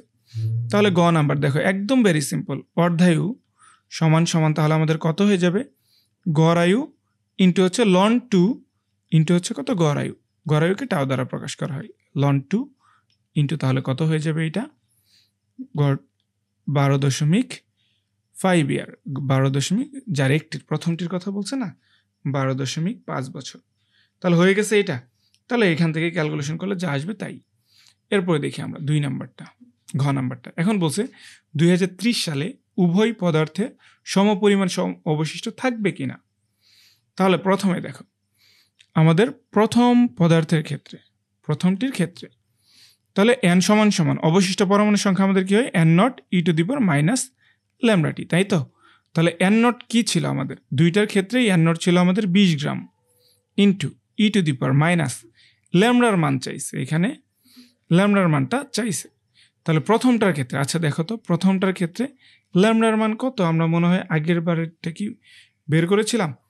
আচ্ছা এইখান থেকে আমরা ল্যামডা সমান সমান কি জানি, ল্যামডা সমান সমান জানি টাউ ডিভাইডেড বাই 1 হচ্ছে কত গড়ায়ু। তাহলে 1 গড়ায়ু যদি বের করি প্রথমটার ক্ষেত্রে 1/12.5। ওকে, দেন তাহলে আমরা এখান থেকে 1/12.5 পাবো ইন্টু হচ্ছে কত টি এর মান কত বছর পর, 2030 সালে। ঠিক আছে, 2030 সালে, তার মানে সময় হচ্ছে ইন্টারভেল কত, টাইম ইন্টারভেল 20। দেন ক্যালকুলেশন করলে আমাদের এখানে মানটা কত আসবে, ওয়েট আমি একটু দেখি। ঠিক আছে, এখান থেকে ক্যালকুলেশন করলে, আচ্ছা যাই হোক এইটার ক্যালকুলেশনটা তোমরা একটা যে কোনো একটা মান বের করবা। আমি এটার ক্যালকুলেশনটা করি নাই, চাইলে আমি ক্যালকুলেশন করতে পারি, তোমরা যদি একটু সময় দাও।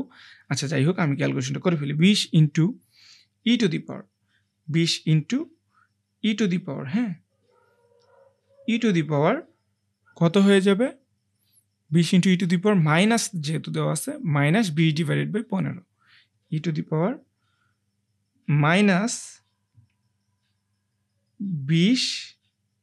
-20 ভাগ হচ্ছে কত 15, -20 ভাগ হচ্ছে একবার লিখে দিই -20 ডিভাইডেড বাই 15, সরি 15 বলতেছি কেন বারবার, 12.5 রাত হয়েছে তো এই জন্য আর কি 12.5। তো এখানে ক্যালকুলেশন করলে আমাদের আসে এরকম 4.0379 সামথিং এরকম। ঠিক আছে, তারপরে দেখো দ্বিতীয় মৌলের ক্ষেত্রে, দ্বিতীয়টার ক্ষেত্রে যদি আমি করি তাহলে n সমান সমান n0 e⁻⁻λT। তাহলে দেখো তো এন নট কত ছিল 20 gram into E to the পাওয়ার টি তো হচ্ছে আমরা জানি টাইম ইন্টারভেল হচ্ছে আমাদের 20, তবে ল্যামডার মানটা দেওয়া নাই। তবে এখানে একটা ক্লু দেওয়া আছে, 2020 সালে এর অবশিষ্ট অংশ আছে কত 8 গ্রাম। তাহলে এন সমান সমান 8 গ্রাম, এন নট সমান সমান 20 গ্রাম, কত সময় 2020। তার মানে টাইম ইন্টারভেল সমান সমান কত ছিল এখানে, টাইম ইন্টারভেল সমান সমান হচ্ছে আমাদের এটা 10 বছর। তাহলে এই জায়গা থেকে চাইলে আমি একটা আমাদের এই ল্যামডার মানটা বের করে নিতে পারবো।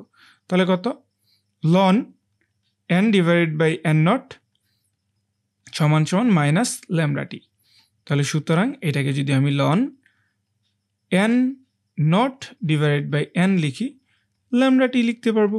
সুতরাং ল্যামডার মান কত হয়ে যাবে, ল্যামডার মান হয়ে যাবে লন এন নটের মান কত, এন নটের মান হচ্ছে 20 ডিভাইডেড বাই 8, ঠিক আছে। তাহলে আমাদের এন এর মানটা কত আসবে, এন এর মান হচ্ছে আমাদের এখান থেকে এন এর এটার মানটা বসাই ফেলছি। তাহলে আমাদের টি এর মানটা কত আসবে, এখানে টি এর মান আসবে টাইম ইন্টারভেল হচ্ছে 10 বছর।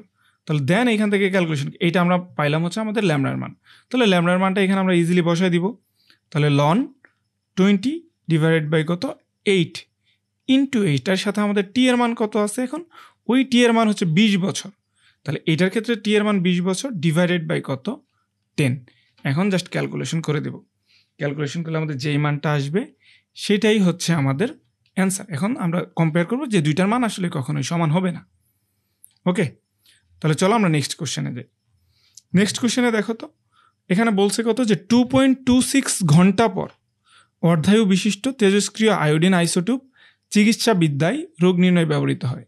ওকে, কোনো একজন রোগী রোগ নির্ণয়ের জন্য তার শরীরে এত গ্রাম তেজস্ক্রিয় আয়োডিন আইসোটোপ প্রবেশ করানো হলো, ঠিক 24 ঘন্টা পরে আবার তার শরীর থেকে আয়োডিন উপস্থিতি নির্ণয় করা হলো। ওকে, তাহলে আয়োডিনের ক্ষয় ধ্রুবক কত, ক্ষয় ধ্রুবকের কথা যদি আমি বের করি, দেখো তো ক্ষয় ধ্রুবককে আমাদের ল্যামডা দ্বারা প্রকাশ করা হয় 1/গড়ায়ু, 1/গড়ায়ু। আচ্ছা 1/গড়ায়ু যদি না নেই, লন 2 ডিভাইডেড বাই কত অর্ধায়ু, অর্ধায়ু কত টি হাফ।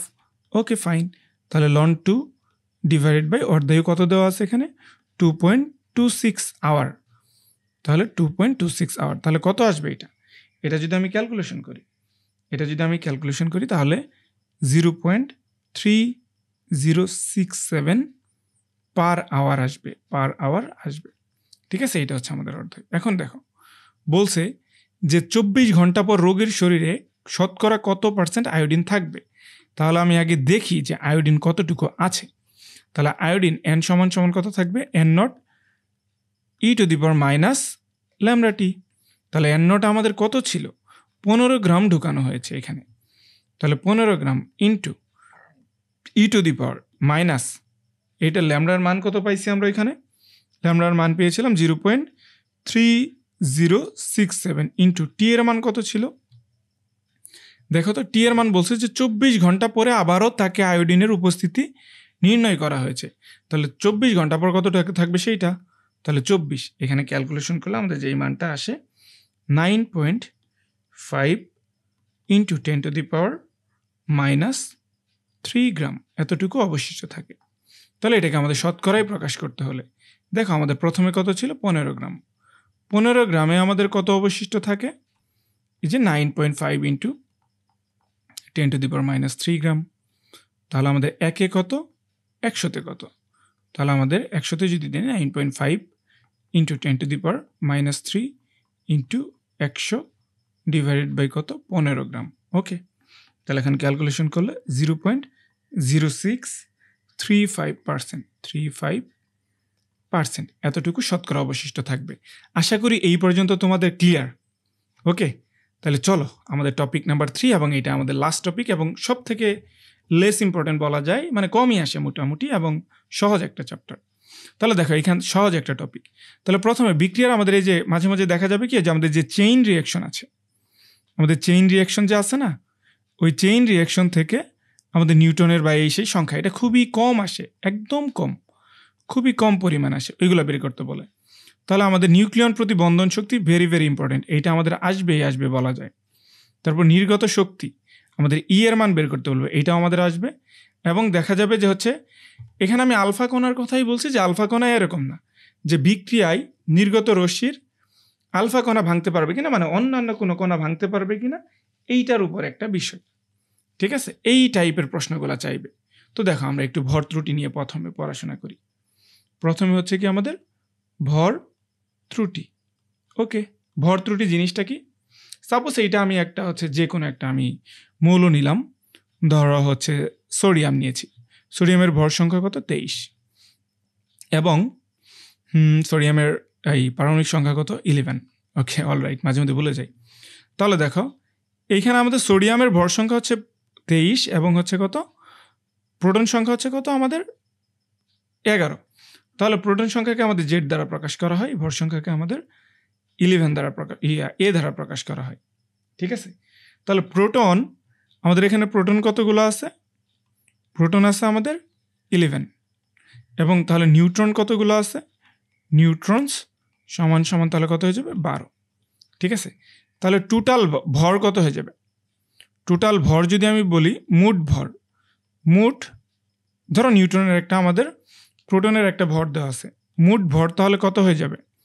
মোট ভর সমান সমান তাহলে আমাদের জেড, এটাকে যেহেতু প্রোটন সংখ্যাকে আমি যদি জেড দ্বারা প্রকাশ করি তাহলে জেড প্রোটন সংখ্যা যেহেতু এমপি হয়ে যাবে, এবং আমাদের এটার মোট ভর কত হয়ে যাবে? মোট নিউটনের ভর কত হয়ে যাবে?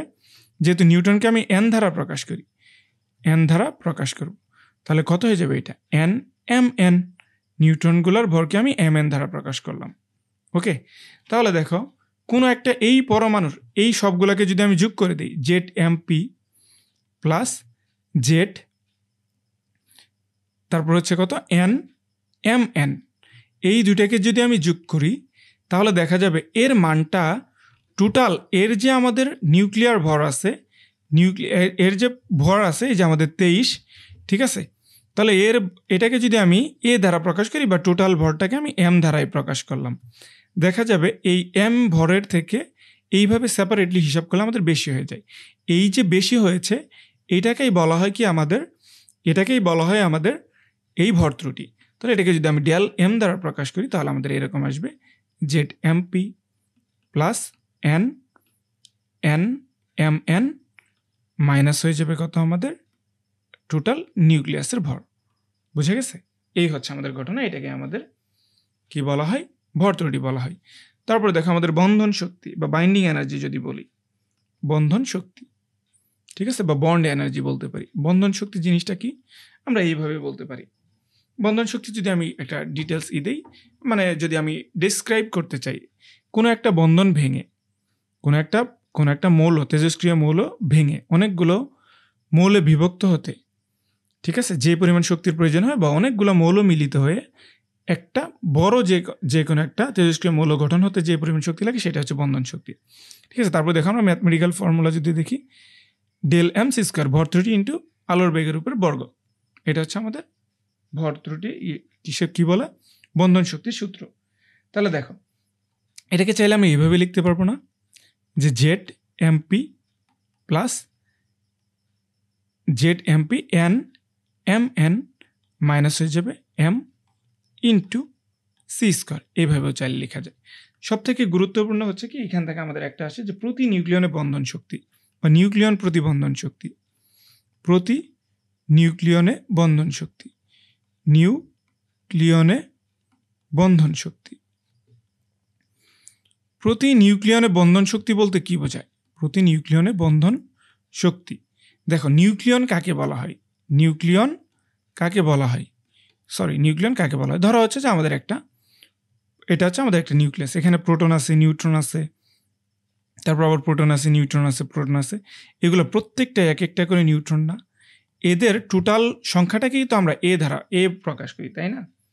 তাহলে দেখো তো এ পরিমাণ নিউক্লিয়নের জন্য আমাদের বন্ধন শক্তি যদি হয় ই, তাহলে সুতরাং একটি নিউক্লিয়নের জন্য বন্ধন শক্তি কত হয়ে যাবে? ই ডিভাইডেড বাই এ। তাহলে সুতরাং নিউক্লিয়ন প্রতি বন্ধন শক্তি সমান সমান কত আসবে? E divided by A. এটাকে চাইলে আমরা del M C square divided by A আকারেও প্রকাশ করতে পারি। দ্যাটস ইট, আর কিছুই নাই এখানে, আর এখানে কিচ্ছু নাই। এখন দেখো আমরা এখান থেকে ধুমসে প্রশ্ন সলভ করব, খুব বেশি প্রশ্নও নাই, দেন আমাদের ক্লাসটা শেষ হয়ে যাবে। ওকে, তাহলে এরপর দেখো এখন বলছে যে এত এর ভর ত্রুটি বের করতে হবে। ঠিক আছে, আমাদের এইখান থেকে এটার ভর ত্রুটি বের করা লাগবে। তাহলে দেখো তো ডেল এম সমান সমান আমরা কি জানি, ভর ত্রুটি খুবই সিম্পল। তাহলে আমাদের কি আসবে, Z M P, Z M P প্রোটনের ভর প্লাস হচ্ছে কত টোটাল নিউট্রনের ভর এম এন মাইনাস হচ্ছে কত টোটাল নিউট্রন ইয়ার কার বলছে ইউরেনিয়ামের ভর। তাহলে দেখো তো জেড প্রোটন সংখ্যা কয়টা আছে, প্রোটন সংখ্যা আছে 92 ইন্টু প্রোটনের ভর কত দেখো তো, এই যে দেখো প্রোটন এবং নিউট্রনের ভর, প্রোটনের ভর দেওয়া আছে এত, প্রোটনের ভর হচ্ছে 1.00, একটু মুখস্থ করেও ফেলতে পারো 27 অথবা 7277 প্লাস এখন নিউটন সংখ্যা কয়টা আছে, নিউটন সংখ্যা বের করার জন্য আমরা ভর সংখ্যা থেকে বিয়োগ দিতে পারি 235 মাইনাস কত 92, হ্যাঁ 235 মাইনাস 92 ইন্টু নিউটনের ভর কত, নিউটনের ভর হচ্ছে 1.008665, ঠিক আছে, এটা হচ্ছে আমাদের নিউটনের ভর মাইনাস হয়ে যাবে কত আমাদের টোটাল ভর, টোটাল ভর কত দেওয়া আছে, টোটাল ভর এই যে দেখো আমাদের টোটাল ভর দেওয়া আছে 235.0439, দেখো এই সবগুলাই দেওয়া আছে কি এককে, আমাদের AMU এককে। তাহলে দেখো এখানে একটু মনে রাখবো যে 1 AMU এই যে এখানে দেওয়া আছে 1 AMU সমান সমান 1.66 ইন্টু 10⁻⁻27 কেজি, আমাদের কিন্তু কেজিতে প্রকাশ করা লাগবে যখন আমরা ইসে যাবো, এই জন্য এই মানটাকে একটু মুখস্থ করতে হবে 1 AMU, তাহলে কি অ্যাটমিক মাস ইউনিট আর কি। তাহলে দেখো এইটাকে যদি আমি ক্যালকুলেশন করি তাহলে আমাদের আসবে 0.855979 AMU। তো এইটার সাথে যদি আমি 1.6 ইন্টু আচ্ছা পরের লাইনেই করি 0.855979 ইন্টু 1.66 ইন্টু 10⁻⁻27 গুণ করে দিই, তাহলে আমাদের এটা কি হয়ে যাবে, কেজিতে কনভার্ট হয়ে যাবে। তাহলে আমাদের কত কেজি ভর ত্রুটি আসবে, 1.4209 ইন্টু 10⁻27 কেজি। তাহলে এই হচ্ছে আমাদের ভর ত্রুটি, বোঝা গেছে। ধ্যান দেখো বলছে নিউক্লিয়ন প্রতি বন্ধন শক্তি বনাম ভর শক্তির লেখচিত্র, কোন নিউক্লিয়াসটি উপরে থাকবে, কোন নিউক্লিয়াসটি উপরে থাকবে সেটা হচ্ছে আমাদের করতে হবে, বন্ধন শক্তি বনাম ভর শক্তির লেখচিত্র। তাহলে ধরো আমি বন্ধন শক্তি এই দিকে দিলাম, বন্ড এনার্জি এই দিকে দিলাম, আমাদের এইটা হচ্ছে কি, তারপর হচ্ছে কি ভর আমি এই দিকে দিলাম, ভর সংখ্যা আমি এই দিকে দিলাম। তাহলে যার বন্ধন শক্তি আমাদের বেশি হবে সে উপরে থাকবে, এই হচ্ছে আমাদের বিষয়। আমাদের শুধু এখানে বর্ণনা করে দেখাই দিলেই হবে, কিন্তু আমাদের দুইটার জন্য বের করা লাগবে। তাহলে প্রথমে দেখো ইউরেনিয়ামের জন্য, ইউরেনিয়াম 235 আর কত 92, এর জন্য আমাদের নিউক্লিয়ন প্রতি বন্ধন শক্তি বের করতে হবে। তাহলে নিউক্লিয়ন প্রতি বন্ধন শক্তি আমাদের কত আসবে, নিউক্লিয়ন প্রতি বন্ধন শক্তি আমাদের কত আসবে দেখো তো, বন্ধন শক্তি সমান সমান আমরা কি জানি, del M C square divided by কত জানি আমরা এ, তাই না। তাহলে দেখো তো আমরা নিউক্লিয়ার কি বলে এটা, ইউরেনিয়ামের কি আমরা বের করছি না, ইউরেনিয়ামের এই যে আমরা এম এটা বের করে ফেলছি না। তাহলে এইটাকে যদি আমি নিই এখানে, ইউরেনিয়ামটা যেহেতু আমি বের করে ফেলেছি, তাহলে কত ছিল আমাদের ইউরেনিয়ামের 1.4209 into 10⁻⁻27 into C square 3 into 10⁸, 3 into 10⁸ এর উপর স্কোয়ার ডিভাইডেড বাই এ কত 92, ক্যালকুলেশন করলে কত আসবে, ক্যালকুলেশন করলে 0.543 ইন্টু 10⁻24 এত ঝোল আসছে। ওকে, তাহলে দেখো তারপর দেখি আমরা যদি বেরিলিয়ামের জন্য দেখি, বেরিলিয়ামের জন্য যদি দেখি তাহলে আমাদের নিউক্লিয়ন প্রতি বন্ধন শক্তি কত আসবে, তাহলে আমাদের এইখান থেকে ডেল এম বের করা লাগবে, del M C square divided by কত 56। ওকে, তাহলে আমরা একটু ক্যালকুলেশন করব, এখানে আমাদের একটু ক্রিটিক্যালি হবে। তাহলে দেখো প্রথমে আমরা তাহলে ডেল এম বের করে ফেলবো। তাহলে ডেল এম বের করার জন্য আমাদের কি লাগবে, জেড ইন্টু হচ্ছে কত এমপি, তাহলে জেড কত, এখানে আমাদের জেড আছে 56 ইন্টু প্রোটনের ভর কত দেওয়া আছে, এই যে এইটা 1.00 7277 প্লাস তারপর নিউটন সংখ্যা কত আছে 141 মাইনাস হচ্ছে কত 56 141 মাইনাস 56 ইন্টু নিউক্লিয়াসের নিউট্রনের ভর কত দেওয়া আছে এইটা নিউটনের ভর আছে 1.008665 ঠিক আছে মাইনাস হয়ে যাবে কত মাইনাস হয়ে যাবে আমাদের এই যে বেরিলিয়ামের টোটাল ভরটা বেরিলিয়ামের টোটাল ভর কত আছে উপরে লিখলাম একটু ভাইয়া তোমরা একটু বুঝে নিও এত ইন্টু 9139 এত এর সাথে সি স্কোয়ার সিকে আমি স্কোয়ার করে দিয়ে দিলাম নিচে কত আমাদের 56 দেন এটাকে যদি আমি ক্যালকুলেশন করি তাহলে আসবে 1.303 ইন্টু 10⁻⁻12 জুল ক্লিয়ার তাহলে দেখো তো বড় কোনটা বড় হচ্ছে আমাদের বেরিলিয়াম তাহলে যেহেতু আমি বন্ধন শক্তিকে ওয়াই অক্ষ বরাবর দিছি তার মানে আমাদের বেরিলিয়াম কি কোথায় থাকবে বেরিয়াম থাকবে আমাদের উপরে ক্লিয়ার এটা হচ্ছে আমাদের অ্যান্সার দেখো আমাদের সিকিউ নাম্বার 2 বলছে উদ্দীপকের বিক্রিয়ায় কতটি নিউটন নির্গত হবে তাহলে দেখো খুবই ইজি এটা আমাদের 235 এখানে আছে কত 92 ঠিক আছে প্লাস হচ্ছে কত একটা ইউরেনিয়াম দেওয়া আছে এখানে একটা আমাদের কি দেওয়া আছে এখানে আমাদের একটা নিউট্রন দেওয়া আছে এখান থেকে কি কি বের হয়েছে বেরিয়াম 141 56 প্লাস ক্রিপ্টন 36 56 92 36 92 প্লাস নিউটনের মান কত জানি আমি 0 এখানে কত 1 জানি এখানে আমি ধরলাম এক্স পরিমাণ তাহলে দেখো তো আমাদের এইটার কোনো পরিবর্তন হবে না ঠিক আছে এইটার কোনো পরিবর্তন হয় নাই তাহলে আমি এইটা জানি না এখানের ভর সংখ্যা প্লাস ওইখানের ভর সংখ্যা সমান হবে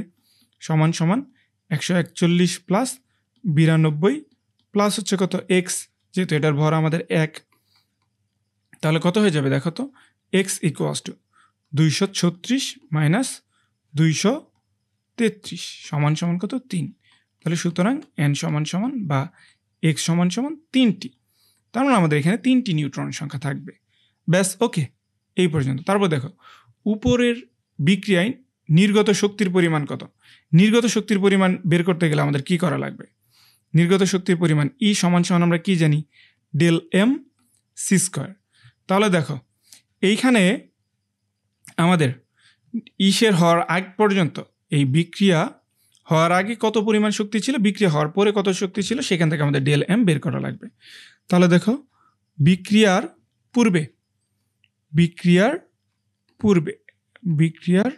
পূর্বে আমাদের কে ছিল বিক্রিয়ার পূর্বে দেখো তো মোট ভর কত ছিল এটাকে যদি আমি m1 ধরি সমান ইউরেনিয়ামের একটা ভর আছে ইউরেনিয়ামের একটা ভর দেওয়া আছে তাহলে ইউরেনিয়ামের ভর কত 236.0526 প্লাস নিউট্রনের একটা নিউট্রন আছে একটা নিউট্রন কত একটা নিউট্রনের ভর আছে 1.0087 ওকে তাহলে এটাকে ক্যালকুলেশন করলে একটা মান আসবে এবং বিক্রিয়ার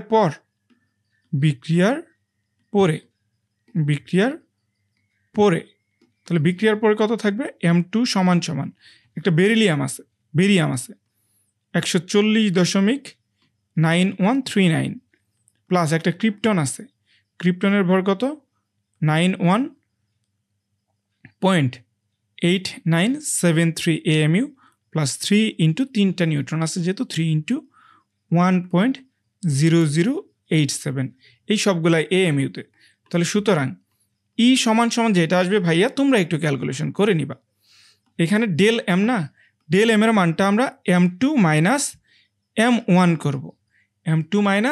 m1 করব ইন্টু এইটার সাথে যেহেতু এটাকে আমাদের সি স্কোয়ার কেজিতে ঝুলে প্রকাশ করতে হবে ঝুলে প্রকাশ না করলেও হবে তবে ঝুলে প্রকাশ করাটা বেটার এই জন্য আমি এখানে একটা 1.66 ইন্টু 10⁻⁻⁻ কি নিয়ে নিব 27 কেজি নিয়ে নিব ঠিক আছে এইটা আমাদের কেজিতে হয়ে গেল এবং এইটার সাথে আমাদের সি স্কোয়ার করতে হবে কেন আমি এটা নিলাম কারণ এই ভরগুলা ভাইয়া আমাদের কিতে আসছে AMUতে আসছে এই ভরগুলো আমাদের AMUতে আসছে এইটার দুইটার পার্থক্য বের করেছি আমি এখানে তো পার্থক্যের সাথে আমি এটা যখন গুণ করে দিয়েছি তখন এটা কেজিতে কনভার্ট হয়ে গেছে তো কেজির সাথে যদি আমি আলোর বেগকে গুণ করে দিই দেন আমরা যেটা পাবো জুল আকারে পাবো ঠিক আছে এইটার মানটা আমি বলে দিচ্ছি তোমরা একটু মানটা একটু মিলিয়ে নিও এর মান খুব সম্ভবত আমাদের এরকম আসবে 2.032 ইন্টু 10⁻⁻⁻ আচ্ছা সরি, এটা আমাদের হচ্ছে যে না, এটা আমাদের কেজি আসবে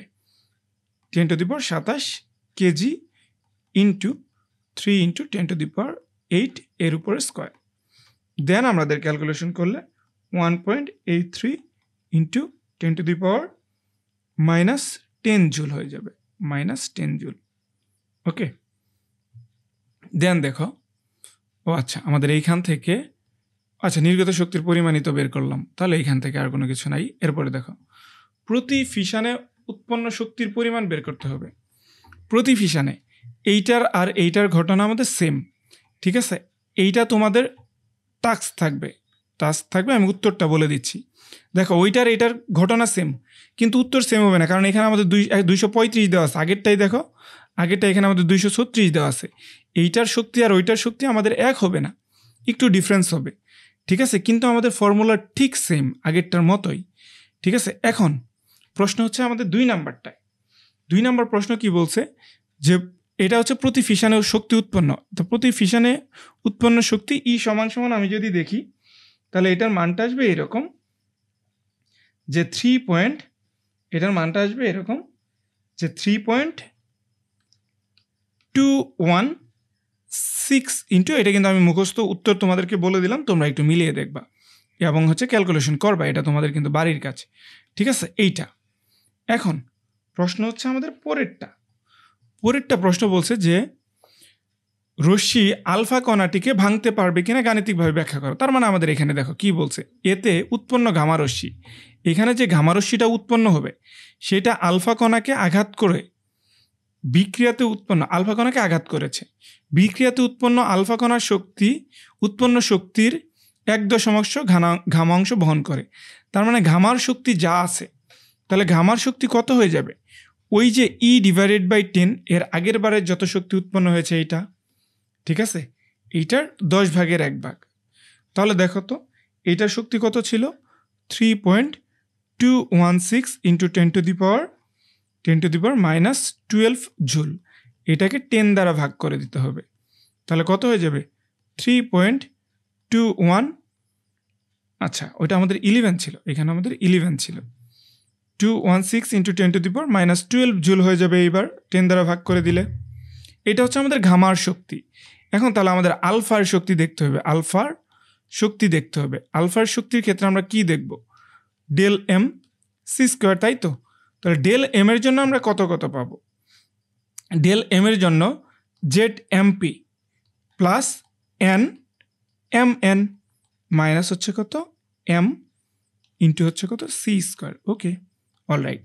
দেখো এটা জেডও যা এন হচ্ছে তাই, কারণ প্রোটন সংখ্যা আর ই সংখ্যা দুইটাই সমান। 2 কমন নিয়ে নিলাম। 2 কমন নিলে এমপি এর ভর কত? এই যে দেখো তো প্রোটনের ভর কত দেওয়া আছে। প্রোটনের ভর কত? এটা 1.007276 প্লাস নিউটনের ভর কত দেওয়া আছে? নিউটনের ভরটা কত? এই যে এইটা 1.0087। ওকে, মাইনাস হয়ে যাবে কত? এম হচ্ছে আমাদের টোটাল ভর। তাহলে টোটাল ভর এখান থেকে কত আসবে? 4.0012। এই সবগুলোই আমাদের কিসে আসবে? এই সবগুলোই আমাদের AMU-তে আসবে। এটার সাথে আমি 1.66 ইন্টু 10⁻27 গুণ করে দিলে কেজিতে হয়ে যাবে। দেন কেজির সাথে আমি আমার আলোর বেগটা গুণ করে দিব, সি স্কোয়ার। দেন গুণ করে দিলে আমাদের যেই মানটা আসবে একসাথে, সেটা হচ্ছে 4.41 ইন্টু 10⁻12 জুল। এখন দেখো তো এই মান বড় নাকি এই মান বড়? তাহলে আলফার শক্তিটা গামার শক্তির থেকে বেশি।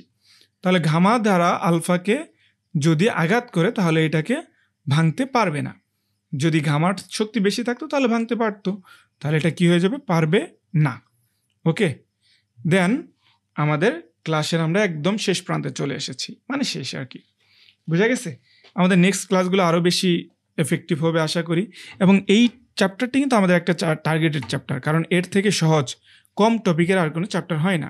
মাত্র 3টা টপিক পড়লে আমাদের এইখান থেকে একটা সিকিউ মাস্ট বি কমন থাকবে, ঠিক আছে? তো যাই হোক, আর ক্লাসের কথা বাড়াবো না। সকলে ভালো থাকো, সুস্থ থাকো। আল্লাহ হাফিজ।